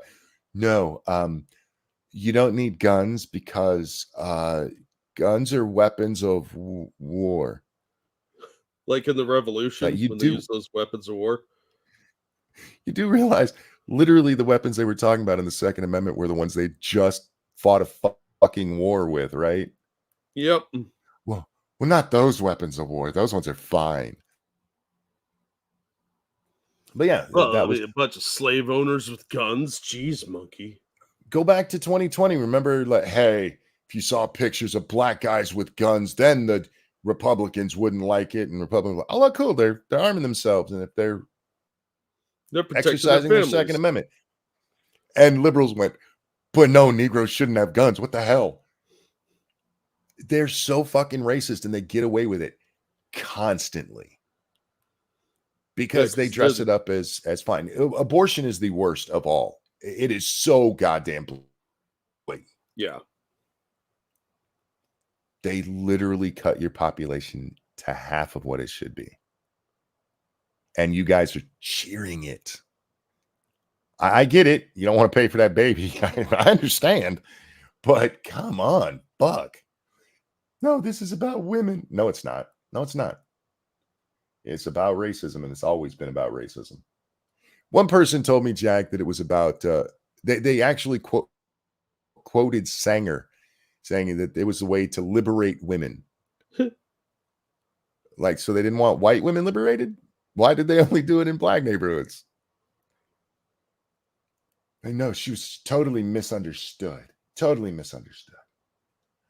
The other day, Jack, was it 150, I think it is, former intelligence officers and intelligence workers came out and backed our girl Kamala. And these are, it's important, Jack, because there's a lot of them who work for Bush. So how many of them are on Putin and Xi Jinping's payroll, I wonder? I just wanted to replay this clip with that in mind. But he's taking these shots, this antagonism, this taunting to the intelligence community. You take on the intelligence community, they have 6 ways from Sunday at getting back at you. That was the Senate. I believe he was even the majority leader at the time. He might have been the minority leader at the time. Either way, uppity up. That is Senator Schumer. Bragging about intelligence agencies getting petty revenge. Yep. Because they're lifelong bureaucrats. They can't be fired. This clip has been out there since, I believe this one was in 2016. I don't think we'd gone into 2017 yet because Trump was still president-elect at the time. He was the president-elect. And we just happen to have all of, the Carter Page and all that bullshit going on. Hey, there is no deep state conspiracy against Donald Trump. How dare you suggest such a thing? Other than they spy on him. That's weird. A sitting senator telling you they'll fucking do it. And nothing done. And this is why when they're like, oh my God, Trump wants to get rid of all of these. I saw, what was it, a news article or a news video? Somebody whining that, hey, what Trump is doing out here is trying to make you think you don't even need the FBI. Well, yeah, I don't. I mean, they don't really do anything other than distribute kiddie porn. Yeah. And cover up sex crimes by famous people, apparently. The one thing I'd give them credit for, and that would be stopping, child predators.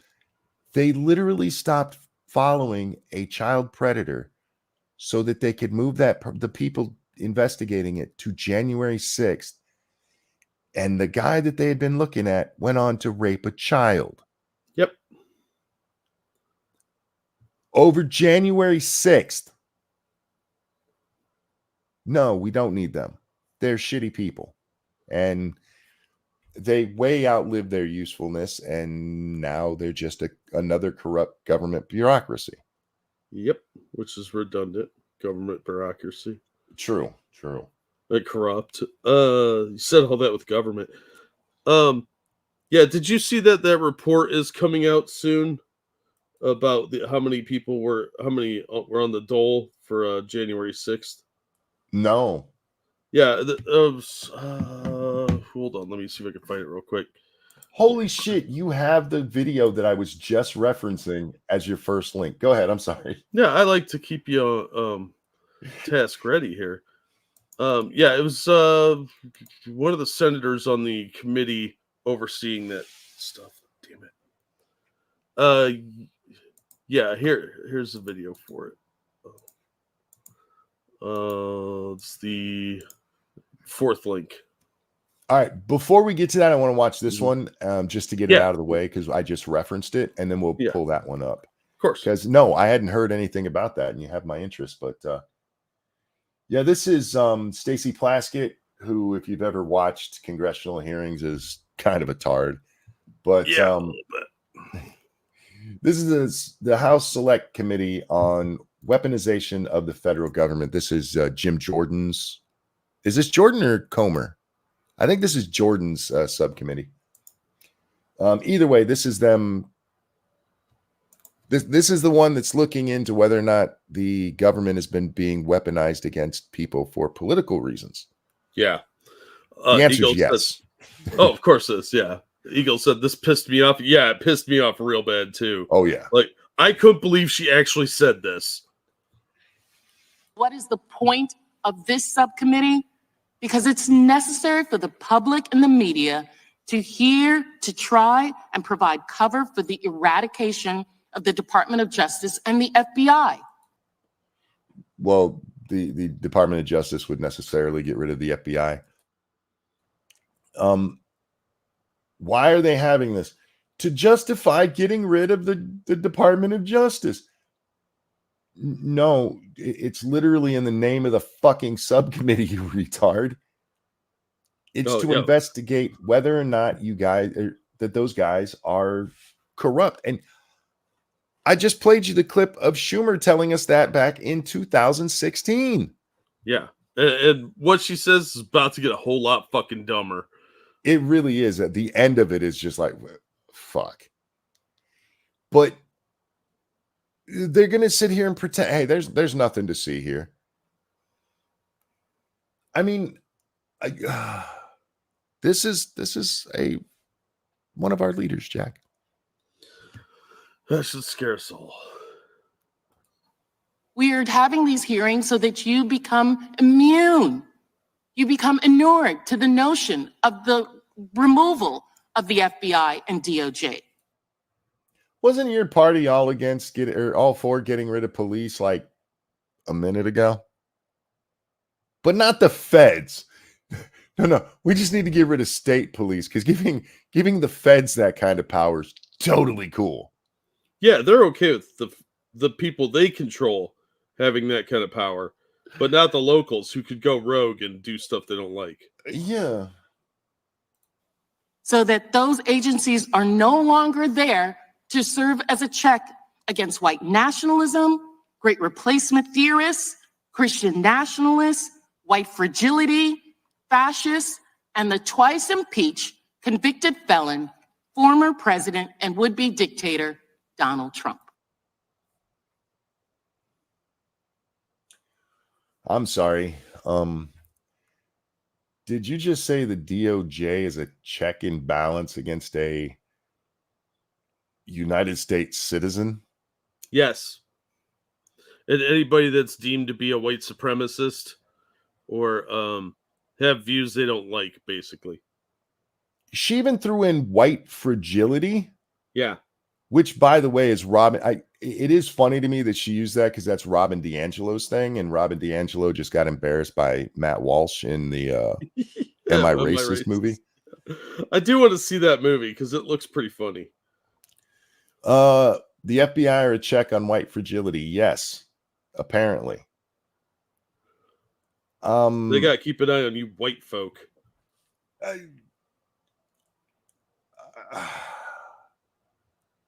That's not even, nothing she listed there is in the charter of the FBI and what they should be doing.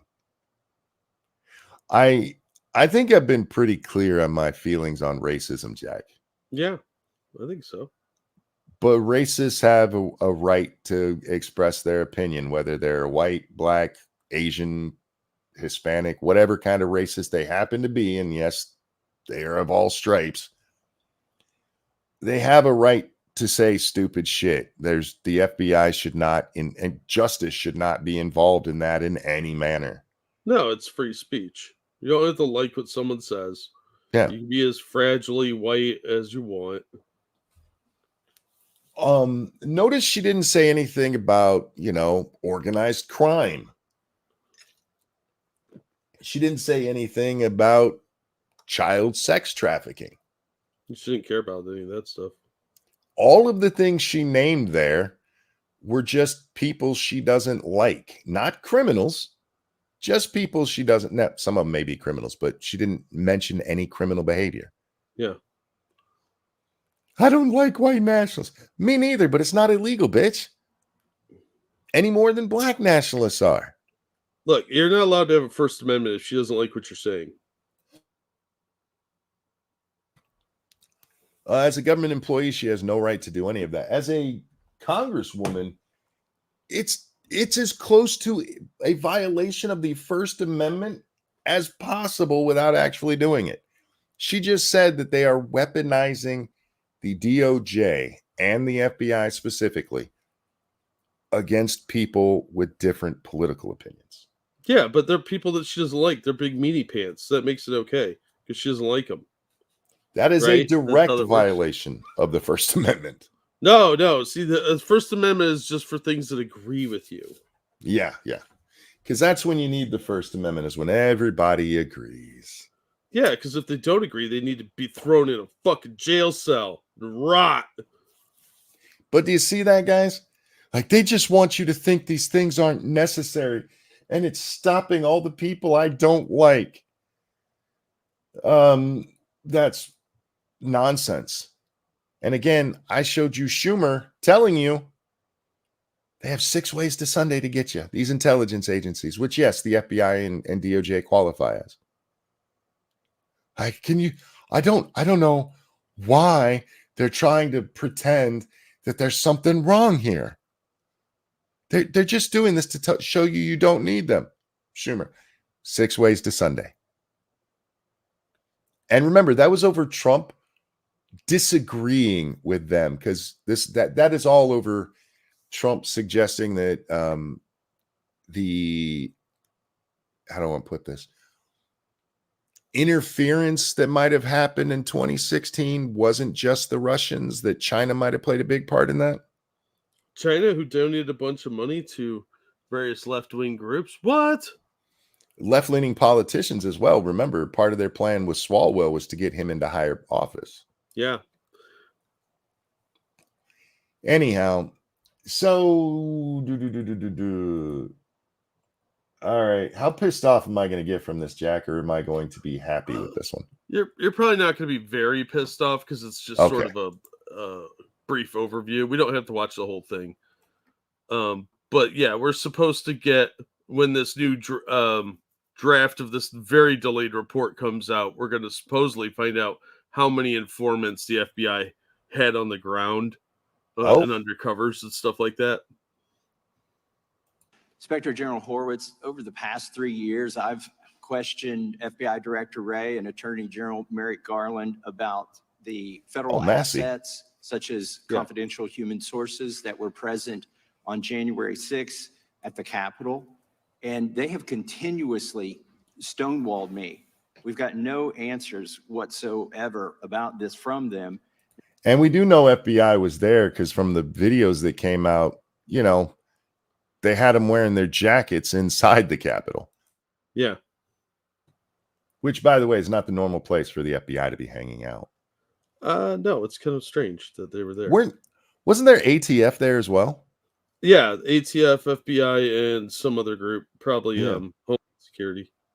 But what they're talking about specifically is the undercovers, the ones that weren't wearing that. Which, by the way, the 2021 law that was passed, they couldn't do that now because if they're there, they have to identify themselves.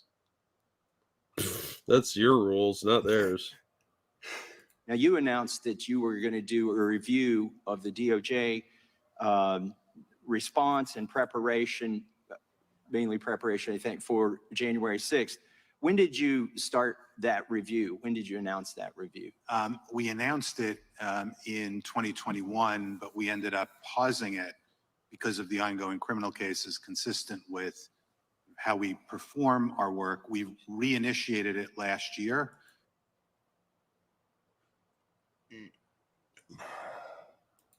Hang on. I got to hear Massey's question again. Do a review of the DOJ response and preparation, mainly preparation, I think, for January 6th. When did you start that review? When did you? Okay, so I heard the question right. The question is, when did you start the review of the response of the FBI to January 6th, including the lead up to it? That's the question, right? Yeah. Okay. Did you announce that review? We announced it in 2021, but we ended up pausing it because of the ongoing criminal cases consistent with how we perform our work. We Why would you need to pause a review of the buildup and response because of criminal cases? Because they didn't want to look partisan during the trials. Is how I understood what he was saying. In other words, they didn't want to have to testify that they were doing illicit shit that day. Now that, yeah. And which, by the way, is shady as fuck. And every one of those defendants deserves a new day in court because of it. You were hiding evidence from them. Hiding evidence and lying through their fucking teeth and entrapment, various things like that. This is not a good reason to pause and even with that, Jack, the criminal cases, unless they released that report, would have nothing to do with it. This is about your response to the thing. Yeah, but it would expose methods and operations or some bullshit like that. You know, their methods and operations of framing American citizens and getting them to riot, that sort of thing. Initiated it last year, and I'm in the process of reviewing a draft of the report. So 3.5 years ago, it was announced that you'd be doing this review, and we still don't have the review, do we? No, as I said, the reason is we Stupid. paused the review because of the ongoing criminal work that would, consistent with our practice, we don't interfere with ongoing criminal investigations. So if it came out that we were framing Americans and throwing them in the gulag, we might lose some funding and popularity. People won't think of us as glorious heroes anymore. I'm so glad we watched that one, the video before this one, because it just goes together so well. Right? You're telling it's me the same event too. They're same clips both clips from the same hearing. Yeah. How in the ever-loving fuck would this interfere with the investigations, with the criminal investigations against the rioters? Because they'd have to actually probably reveal some identities and have to testify, and it would give up the fact that they were entrapping people by being instigators and agitators. And Golden Boy Ray Epps might get in trouble. Dude, I think you're 100% correct in your answer. I just don't think that's how he would answer it. No, they're going to dress it up with some flowery bullshit. But I want the flowery bullshit. I want to hear the explanation for that. Because it makes no sense. Unless it's exactly what you just said, which I believe it is. Oh, yeah. It makes no sense. There's no logical reason, unless you guys were doing something really fucking shady, that this would in any way implicate the criminal cases. I think what the FBI needs, like Eagle pretty much just said it too, they need an outside internal affairs of people that aren't part of the agencies and aren't part of the government itself. They're like citizens who review the cases these people work on. When there's some shady stuff going on, it's just never going to happen. But we probably should have some oversight like that.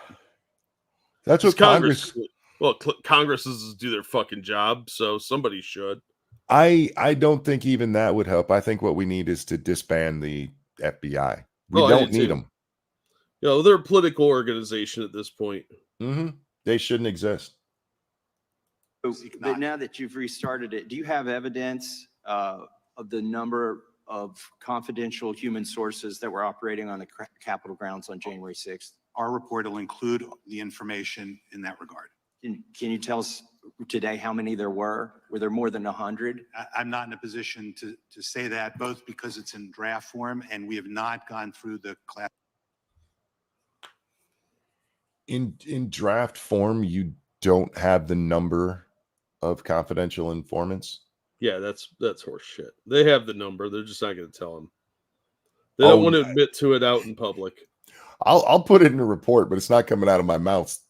Yeah, I'm no. not going to be the one that reveals that. It'll be whatever faceless retard I can frame for it at the agency.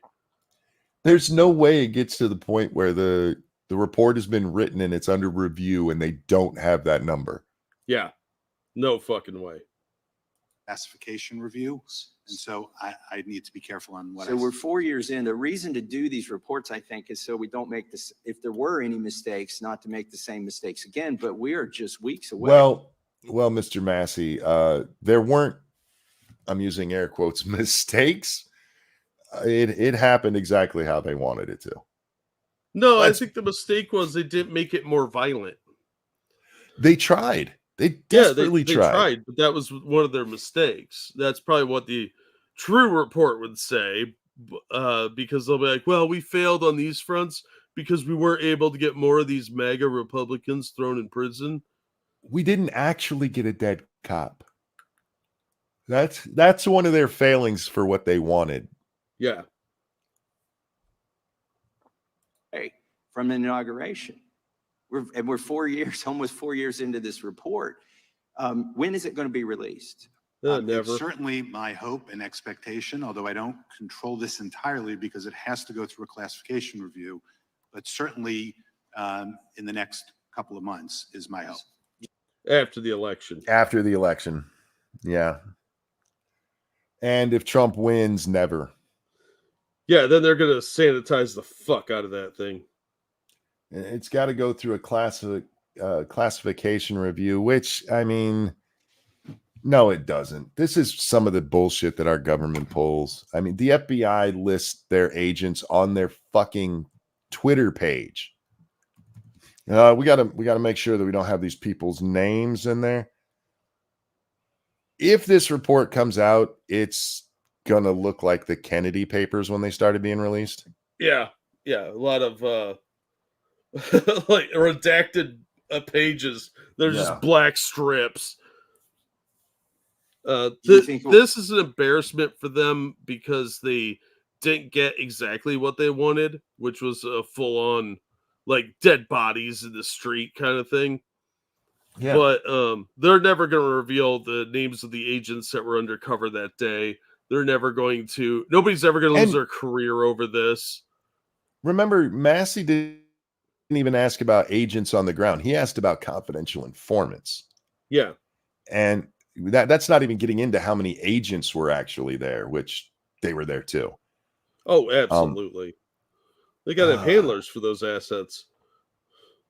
Just a reminder, on the van trip to check out Whitmer's vacation home, 3 of the 5 people in the van in the kidnapping plot worked for the federal government. 2 were actual agents and 1 was a confidential informant. Yeah, I like to go back to the story of stealing Lincoln's body when some dummies thought that was a good idea to try and ransom off Lincoln's corpse. Almost everybody involved was a federal agent. Yeah. And that was in the 1800s, guys, after Lincoln died. Is there any consideration for the election about the release of this report? Would you delay it in order to not release it right before the election? At this point, given the process that has to play out in terms of classification review and all of that, I'm not making any, I don't have to make any judgment about that. We're still, that still has to go on. Just to give you a sense of it, when I did the Pfizer. You're saying it's not even going to be done in time for before the election? It doesn't. Duh. Yeah, why would we want it done before the election? We might get in trouble. Somebody might fire us when the new guy comes in. I doubt it would be done in time for the election. Is it going to be done before the inauguration? That is certainly my hope. It's your hope. We're 4 years into it, and we know what we do know is you're going to expose that there were confidential human sources at the Capitol. Can you tell us today how many went into the Capitol? I'll have that information in the report. I'm not able to speak to information in there, both because it's in draft and we get a response from the department and the FBI, Okay. but also because I don't know yet what's classified and not classified. So The number of CIs there shouldn't be classified. That's not putting anybody in any kind of danger. How many were there? Well, it does if the agency thinks they'd be shut down for that information. So that puts them in danger of losing their jobs. These people have families, Monkey. Stop being Why do I know heartless. this prick back here? I don't know. A lot of these people look really familiar. I don't know her, but this guy with the beard, he looks very, very familiar to me. if they broke the law, if they went into the Capitol, which we pretty much know there were confidential human sources who went into the Capitol and right there alongside of everybody else, wouldn't they need to follow DOJ CHS protocols? And do you know if those were followed? They should follow. Good. Sorry. No, our agents are above the law, sir. The law is for the plebs. Not federal agents. They could do whatever they want and never get fired. Like the guy that did a backflip, his gun fell out and shot somebody, never lost his job. CHS protocols, and again, we'll include that information in the report. Do you know how many were? How can you promise you're going to have that in the report when you're telling us you have to have the classified review, which if any of those people went in, their name is going to be blacked out because they're a confidential informant? Well, this report's going to take at least 3 more years. If Trump wins, it'll be 4 or 5 more years. So it won't matter. Donald Trump, when he wins, the first thing he should do is an executive order declassifying everything about January 6th. Yep. Declassify it all. None of it is classified. No reviews. Put it out there. Reimbursed for travel? As I sit here, I don't recall the number. But I don't recall, or you won't tell us? Well, yes. And if I did know it, I wouldn't be in a position to tell you because we still have to go through. We're 4 years into this. You couldn't tell if these CIs were reimbursed for travel without a classified review. Well, he won't tell him. It doesn't matter if he can. He's not going to. But it's his reasoning that gives me an issue here. I understand what you and I think, Jack, but it's listening to their bullshit reasonings that really tells the whole story, guys. Well, yeah, I couldn't tell you if we gave him any money for travel because if we kind of run that through the classified department. What would be classified about that prick? What would be? It's not naming. It's not even saying like what gas station they went to. It's literally just, did you guys give him travel money? Yes, no. It's a really simple thing. Oh no, we gotta run that past 5 or 6 bureaucrats before we can answer such a potentially important question as who got travel money, who got $50 in gas. Yeah. You're supposed to be the organization that goes and gets these answers when the FBI and the DOJ stonewall Congress. But okay, this is the Inspector General. As Massey just pointed out, they're there to go look at the FBI and these guys and be like, okay, what did you guys do? Basically, the internal affairs that you guys were talking about earlier, Jack. Mm-hmm. But before they can issue their report, they have to send it to the FBI and the DOJ to get approval for that report. Yeah, well, they're never going to give you a straight answer because they don't think they are beyond accountability. They don't think these people deserve answers.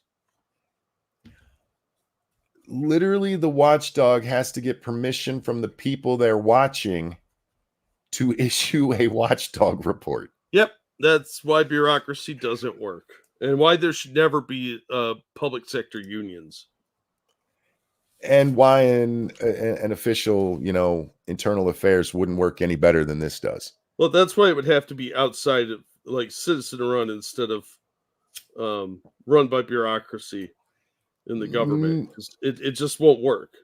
These people have too much influence and power.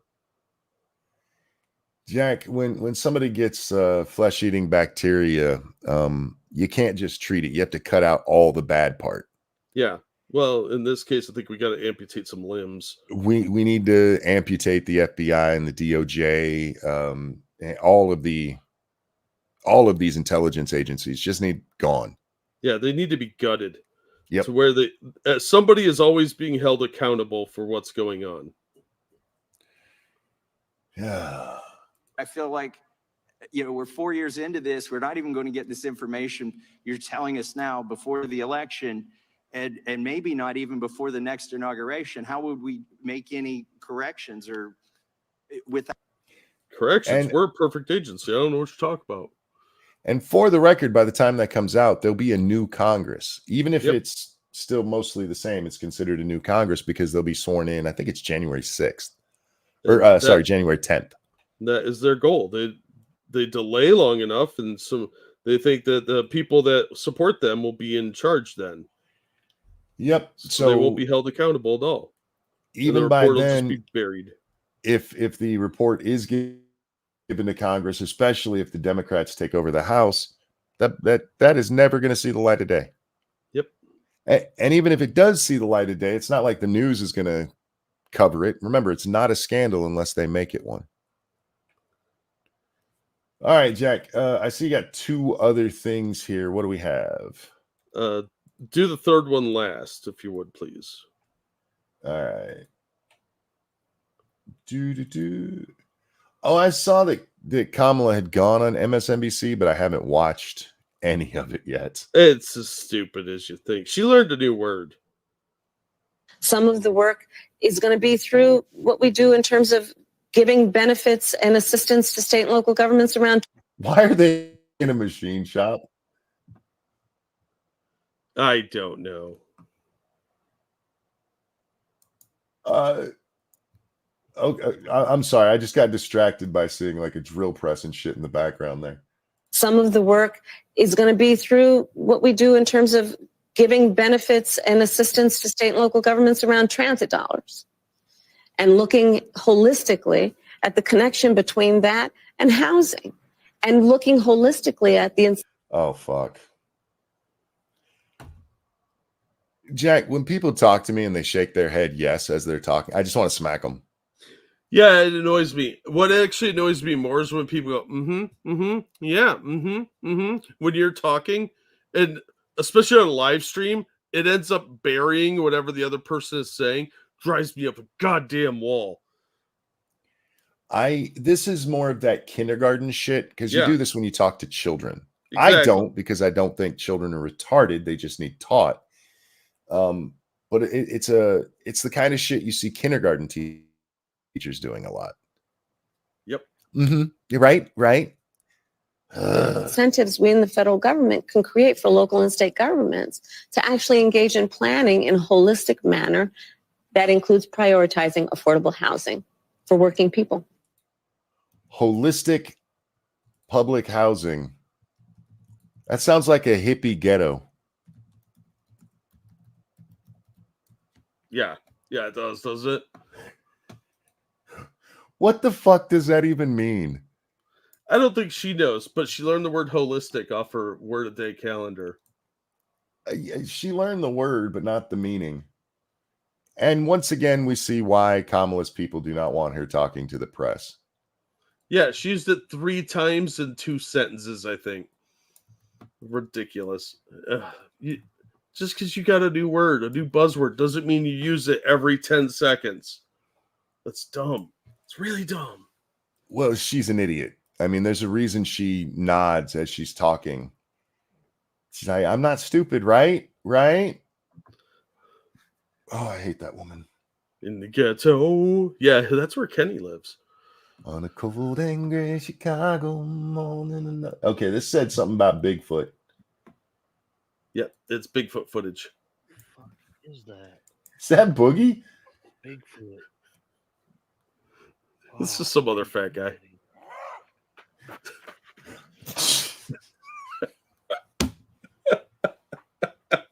Cracks me up every time. There we go. We'll pause it there. I don't think that's Bigfoot. That's Big Gut. I don't know. He's probably got pretty big feet. Jesus Christ. Oh, the absolute fuck. Yeah, I know, right? I thought that was a good palate cleanser from the word salad we just heard. I appreciate the humor that they were going for there. Finally tonight, Jack, it is time to talk about Mr. Rekieta. Speaking of stupid shit on the internet. Speaking of stupid shit on the internet. So Nick Rekieta should have listened to me instead of Robert Barnes, because Robert Barnes is a fucking retard. And his motion to get a Frank's hearing to get the warrant thrown out was thrown out. Basically, he's going to trial unless he cuts a deal. Yeah, this was a Hail Mary to begin with. They were trying to say that the warrant wasn't valid and the cop lied. And it was, for all the reasons of uncivil law and what's the other guy, legal mindset? Nate the lawyer was one that Uncivil was with. Yeah. Yeah, lawyer. I like Nate the lawyer overall. There's still lawyers, so never trust them. But he at least was like, him and Uncivil were talking about how this isn't going to work. And they called it real early on. Thank you so much, The Logical Male. Hey, fellas, after playing Chick Schumer, I like that nickname, talking about the intelligence community, don't be surprised that the second Trump assassin is a possible CIA asset or mercenary contact. Dan Bonagino, it's not Iran. Yeah, there's a lot of people that, because Iran came out and they're like, we're going to kill Trump. Yeah, good luck. The CIA can't even do it. I don't see anything that guy is a CIA an Iranian asset in any kind of way. If I'm being honest, it looks more Ukrainian. Weird. He might be a CIA asset. I won't rule it out. I think he's 100% a CIA asset. I just don't think it's in relation to Iran. I think it's in relation to Ukraine. Yeah, I agree. I agree completely. I think these guys they're finding unstable people to do agency dirty work, and the Ukrainians know that Trump is going to cut off their funding. Back to Nick here. Ebony asks, will we ever get the body cam footage from this? I don't know what's going on with that. I know that they had raised the money to get it, but Nick was trying to keep it from being released, and I don't know what's happened with that. Yeah, it's got to go its way through the court, but it likely will come out soon, from what Nate the lawyer was saying. But it probably won't until this kind of gets a little further along. So Nick's basic complaint here was that they didn't have enough reason to go into his house. As you said, he claims that the deputy lied because the deputy said that he viewed Nick's drunken hot tub stream, or his one drunken stream where he came back with the cocaine on his nose. I'm sorry, Yeah. the unidentified white substance on his nose. Yeah. And if you read the actual report, could he have lied? Maybe, because you could get the impression that he watched Nick's actual video instead of watching it from a third party, which is how he probably saw it. But what's important there is there's no difference from the videos. Yeah. It's not like when we watch a video and we stop and comment on it. It was just a re-upload of the video. Yeah, it was the full video too. Nick's lawyer argued that the watermark changed everything. Yes. Because the re-uploader put a watermark on there on the full stream, which means that it's not the original video because of the watermark. And the judge was like, yeah, that doesn't mean shit. Yeah, it was pointed out that the timestamps that the deputy used worked in both the original and the re-upload of the video. It's not, the judge specifically says that nothing is taken out of context, nothing is cut, it's not parody, it's just the video. And this becomes important because if an officer lies while they're, filling out their report to get their warrant and everything, it can be thrown out. Yeah. If it's material. This isn't material at all. No, this is nitpicking on trivialities. This is listening to Robert Barnes instead of Monkey. Yeah. It's really sad how desperate Nick looks on this stuff. Hey, anybody who's not blocked by Barnes on Twitter, go over there and tell him that the monkey was right and that he's a fat fucking retard. Him, not me. Yeah. That pussy ass bitch blocked me for disagreeing with him on this. He seems to do that to a lot of people that disagree with him. It's weird, man. I ain't even been to law school. GED wins again, bruh. Yeah. Let's go. It's really sad how pathetic their arguments sounded when you read this judge's decision here. Because it sounds like the judge is kind of annoyed that they wasted time on this. Oh, yeah. And Nate talks in that video with him in Uncivil Law about how dumb this was. Because seriously, this is how our legal system kind of works like an episode of Deal or No Deal. Yeah. You ever see Deal or No Deal? Oh, yeah. Yeah. My parents. You start off with 25 cases and you get to pick one. And one of the cases has a bunch of money in it, and all the other ones have varying degrees of cash payouts. And as you pick through them, it reduces the likelihood or increases your chance of getting the better prize. Mm-hmm. And you can take the deal.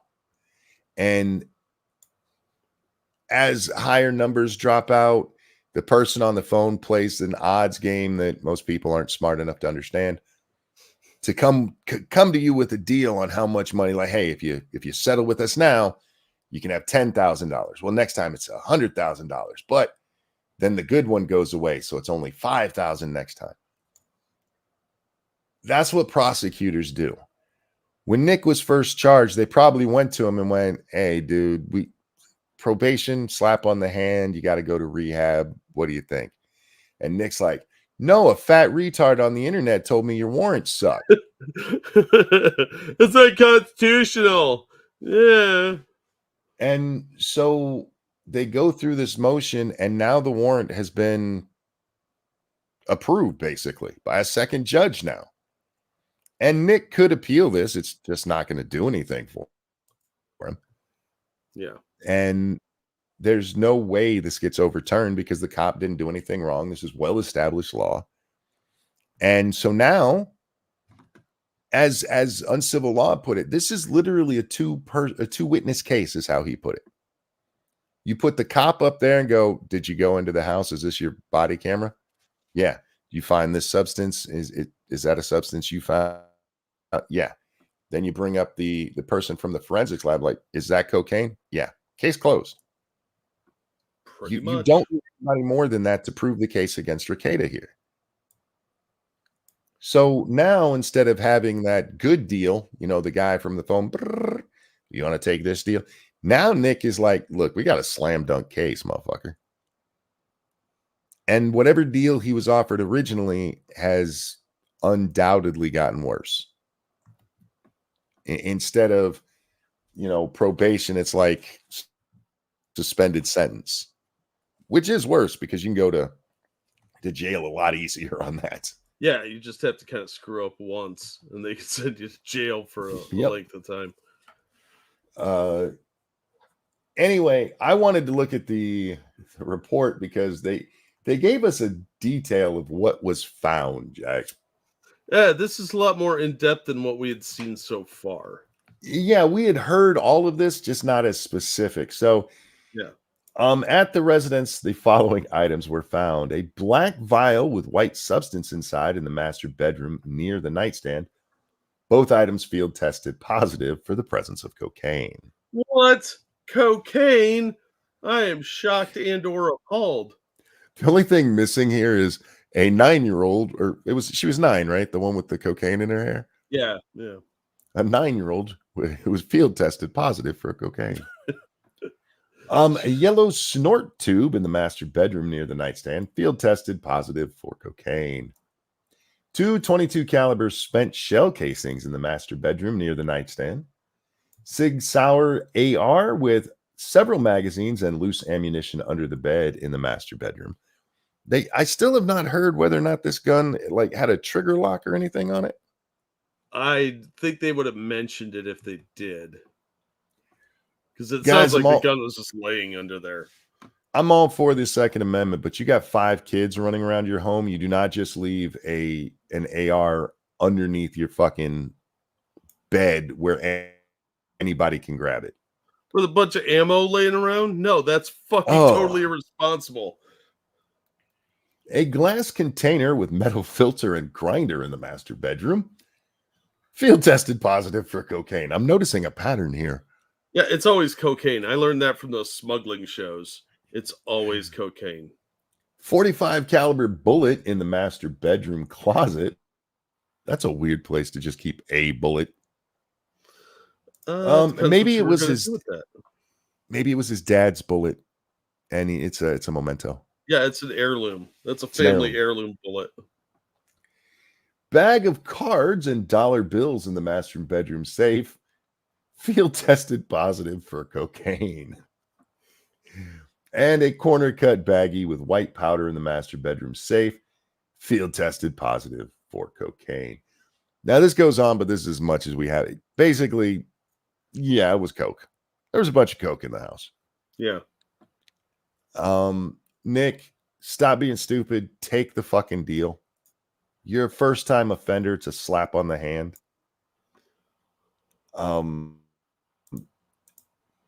Get help. Stop doing drugs around your children. What? Fuck. He was getting high with a fucking 6-hour under his bed with the magazine and ammo there. Well, he was probably bonding with that kid that was getting high too. I just, I can, if you're a single person, you're in your own apartment, and you're doing coke, I don't give a shit. I really don't. Don't hurt anybody else and fuck, get as high as you want. Don't care. For legal reasons, I have to say don't do that. It's illegal. But when it comes to a moral standpoint, I don't give a shit. You got kids in your house and you have a gun, maybe not loaded, Jack. It doesn't tell us it's loaded, but all the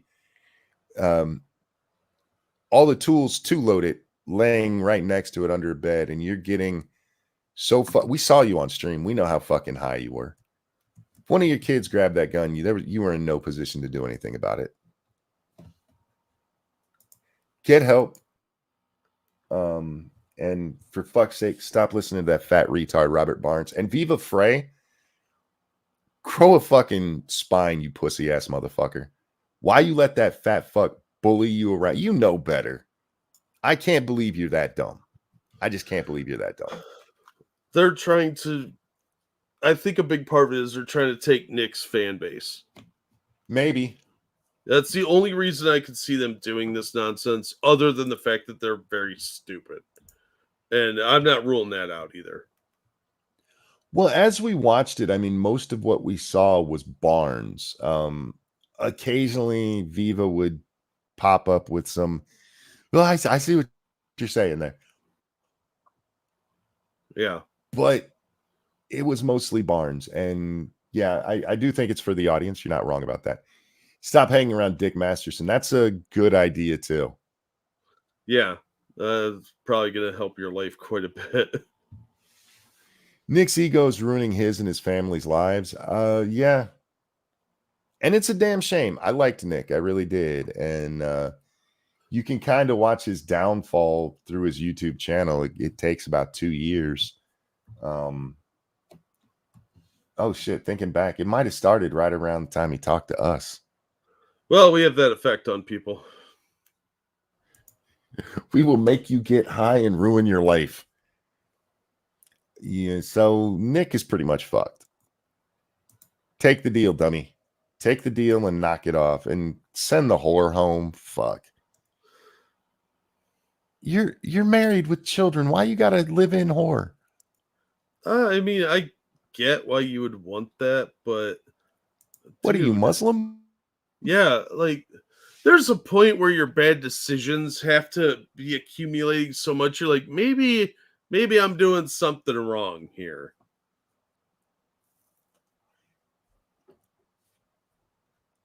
As an egotistical man, Jack, your ego's got to be kept in some kind of check. And I do think that his ego is part of it. I mean, his head got very big. He was doing good work, Jack. He was living high off the hog. Yeah. No longer living off mommy and daddy's money. He was making his own coin here on YouTube. And pissed it all away for what? To get high almost in your 40s? Yeah, he's acting like he's 20 years old again, you know? Yeah. Dude, there's a time to grow up. You don't have to like it. You just got to do it. No, it's so much fun to get high and fuck Midwest fives in front of their husbands. Good job. Yeah, like the chick wasn't hideous or anything, but fucking hell, dude. She's nothing. Look, I'm not being mean to April here, but she's not worth throwing your family away. What the fuck? It's never worth throwing your family away unless you were already getting divorced. Look, man, there's some women. My wife is beautiful, so this isn't something I have to worry about, but I've seen, you know, how she's aged over there in the Ricada world. I could see trading up a little bit there. I mean, you know, but they've got 5 kids together. Like, are you really prepared to throw all that away? No, you don't throw it away for anything. I mean, but that's what happens when you start believing your own bullshit, and especially when you really start using coke all the time. Yeah, like I think he's got a lot of problems between the drinking and the drugs, and his ego is another massive problem. Yeah. And between the two, the drugs and the ego, I think that he bought into his own hype and it validated everything his ego told him about himself. And yeah, it just led to like one bad decision after another, and he thought he was invincible and unstoppable. And he thinks he's smarter than everybody. That doesn't help. It should have been a huge wake-up call when he got catfished. You would think so, but again, his ego got in the way. He's like, nah, it's just a one-off, you know, just laugh it off and move on. but I don't think he can admit that he's got a problem yet. He is not No. hit anywhere near rock bottom. He's got too much money and resources. He's experienced no consequences except the little kid that's mooching his cocaine is now out of the picture. So at least he's got more of that, I guess. And look, while his kids aren't there, if him, Kayla, and April want to get as high as fuck, I don't care. I really don't. But he needs to get cleaned up. And we talked about this when the story first broke because people, he's at rock bottom. You're right. He's not even close. He's not sucking dick behind a 7-Eleven for a hit. Yeah. He's still living in his home. He's still, as disgusting as people said it was, he's still living comfortably. He's not hurting for food or anything. He's fine. Yeah. He's got plenty of money. He's still got support from his family. He's lost nothing. He is nowhere near rock bottom. Yeah, they took a couple of his guns away, and he thinks that that's in some way intruding on his life. Big fucking deal. But you get convicted of a felony, you're never going to own a gun again. Yeah. Ever, idiot. The thing that really does it for me is if this was me, Jack, if I was in that situation, my kids being taken away, that would have been rock bottom for me. Yeah. Yeah, I it would have be been for like, a lot of people. I what do I need to do to get them back? I will do it. It doesn't matter.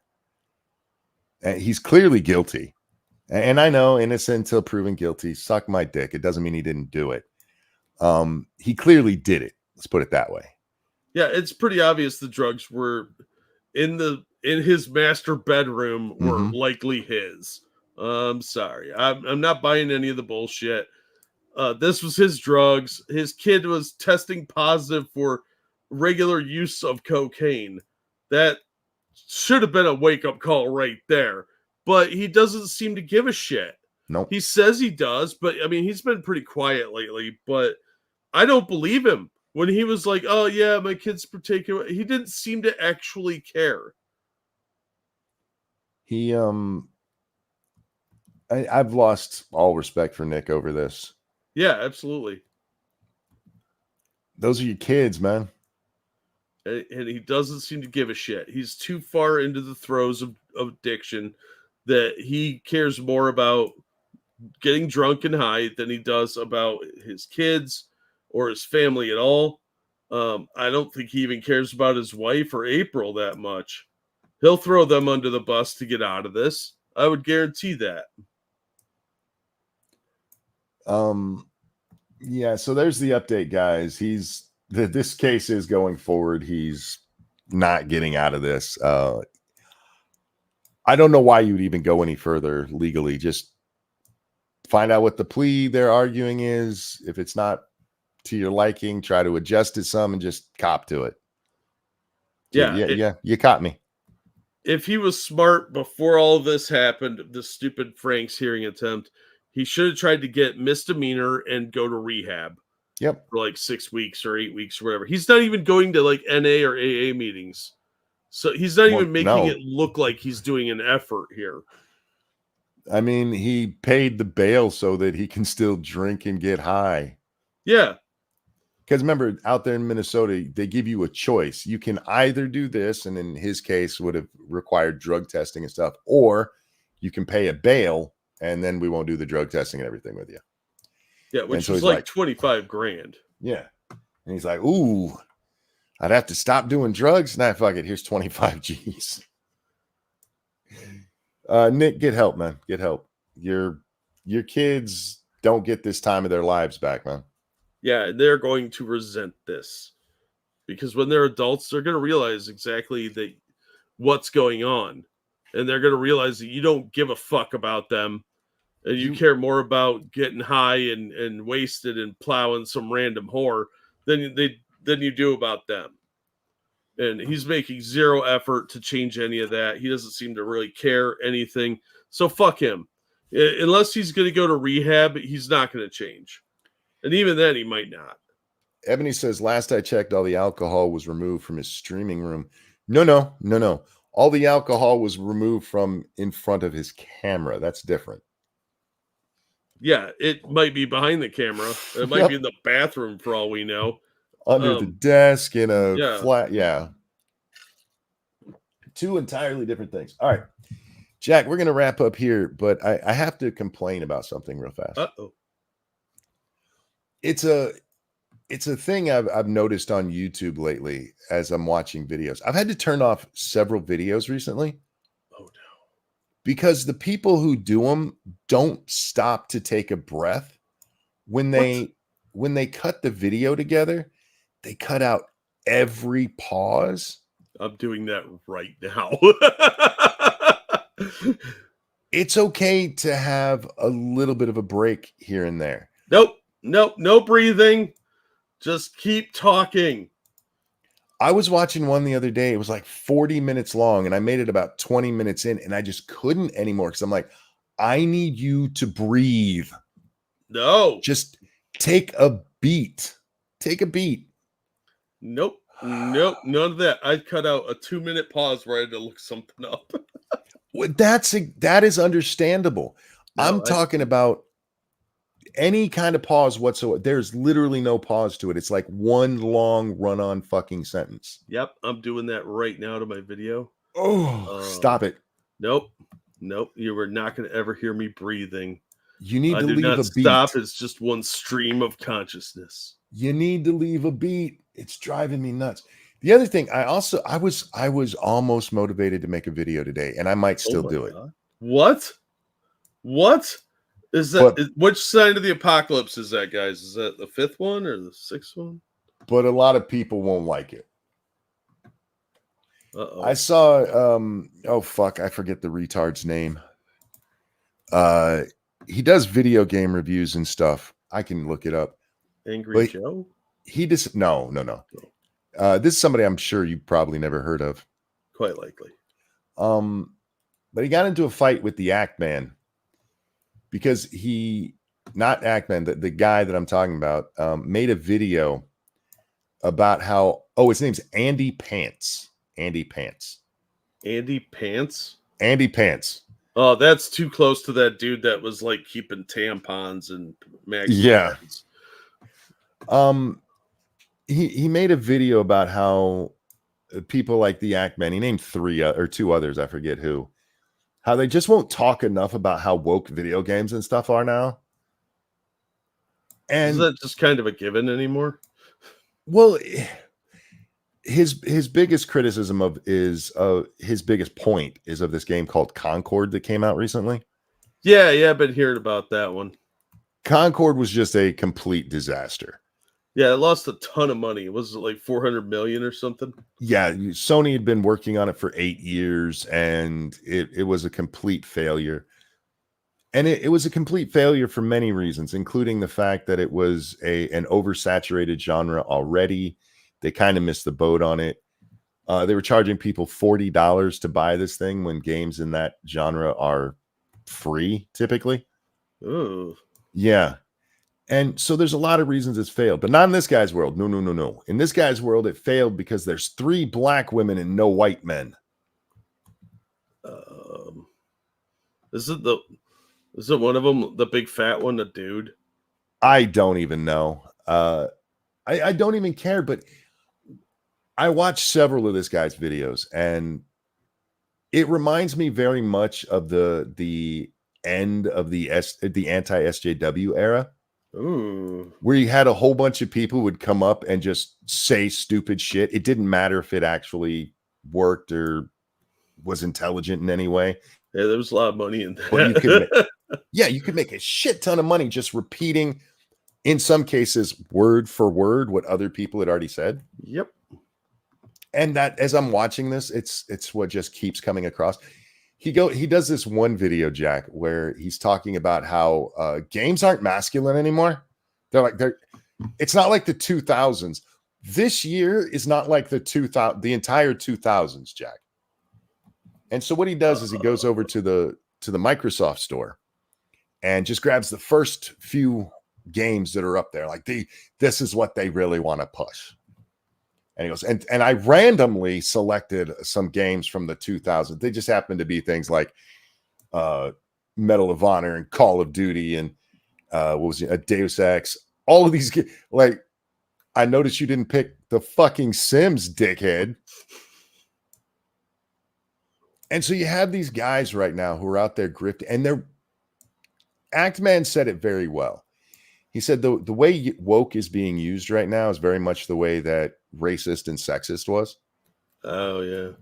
And he's not wrong. Wokeness exists the same way racism exists. But pointing to things like, oh, look, here's a weird indie game that literally nobody's going to play that's, let's be honest, gay. It's not even the first gay game of its kind. That shit's been going on forever. It's like people like, I can't believe how horrible games have got. Have you seen Grand Theft Auto? Like, yeah, you ever see Custer's Last Stand? I mean, that's it. From the beginning, games have had bad and good, but no. Everything, it's all because it's woke. Concord didn't fail because it's woke. A lot of woke games still do just fine. You can make the argument that Hogwarts Legacy, despite the pushback from the weird trans community, is a very woke game. They have lesbians in the 1800s open. Yeah, that makes sense. That was a very acceptable thing in the 1800s. It was, yeah. All been called witchcraft or anything. But nobody was out there going, oh, Hogwarts is such a woke game, even though it really is. And it just annoyed the shit out of me. Maybe it's because of the anti-SJW falling apart thing. Because I just saw the shades of these guys who just go up there and yell into the camera about literally nothing, and they're fucking retarded. He did a stream with Actman, and at the beginning of it, he is talking, oh, I bet he's not, is he even coming? He says he's having problems. I bet he's not. Trying to puff up his chest, call out Actman for being a pussy, and then Actman showed up and slapped him around. It was funny as shit. Yeah, you got to clarify something for me first. Who the fuck is Actman? He's a video game reviewer. Oh, okay. Yeah. Very popular. Really blew up when another guy tried to DMCA him over, well, bullshit. Keep that in mind because it is important to what happens next. Oh. So they do this stream on Andy Pants's show, and Actman takes it, and he makes his own video on it where there's a little introduction and then he plays the whole thing. And this dumb motherfucker DMCA'd him. Not only did he DMCA him, he then went to Twitter and said, hey, Actman, what happened to your last video? Wow, that takes some balls right there. A little while later, he posts, yeah, I took that back. I didn't realize it was such a bad thing to do. What a dumbass. But yeah, it's really fucking annoying. There is wokeness to be fought, or SJW, or political correctness, or whatever the fuck we're calling it these days. But you get these people in here who, Jeremy is one of them. He the quartering. He will see wokeness in everything. Like, white guy punches white guy. This is so woke. They're actually destroying the movement to stop this shit by being hyperbolic retards. Yeah.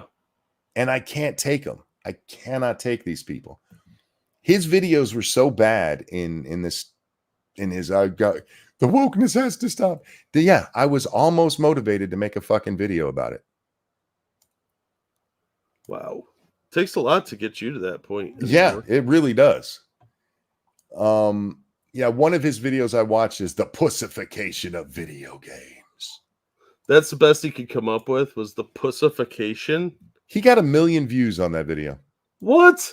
Yeah. What about the demasculization or something like that? Something that actually uses the term, masculine in it. Nope. The pussification of video games. We are doing something really wrong. Yeah, we're not using pussification in our title. Apparently we should. No, I've told you before what we do wrong. If we went hard in stupid like that, we could get a big audience really quick, and then it dies out because they always do. Yeah, because after a while, people realize that you're terrible. Like Hassan. Yeah. But anyway, guys, we're wrapping up here. I know I said that like 20 minutes ago, but I That like to was hear the then. sound of my own voice. Well, we are being unburdened by what has been. Yes. So that I can be burdened by tomorrow. Yes. Ladies and gentlemen, thanks for coming and hanging out with us tonight. Thank you for the donations. You guys are so kind to us. Jack, anything you want to show? I'll drop a link to a cool video. As always, thank you guys for the donations. You're awesome. We do appreciate you coming out night after night and watching and supporting us. And don't forget, you can support us when we're off the air by going to our Teespring stores, where I think Monkey still has up the Halloween shirt, the Monk-O-Lantern. Yeah, I Right? started just keeping it up year round because he's cute. Yeah. Brand says it was only 6 minutes ago. Close enough. Guys, I'm not going to drag this one out any longer. Thanks for watching, Jack. A pleasure as always. Always glad to be here. I swear if Jack doesn't breathe in that video, take a breath in your video, man. Nope. Love you guys. Take care of yourselves. We'll see y'all next time. Bye, everybody. I don't want to sing. I'm a slave to this thing. If you got a cock, they make a ring. I don't fucking know. Bye, guys.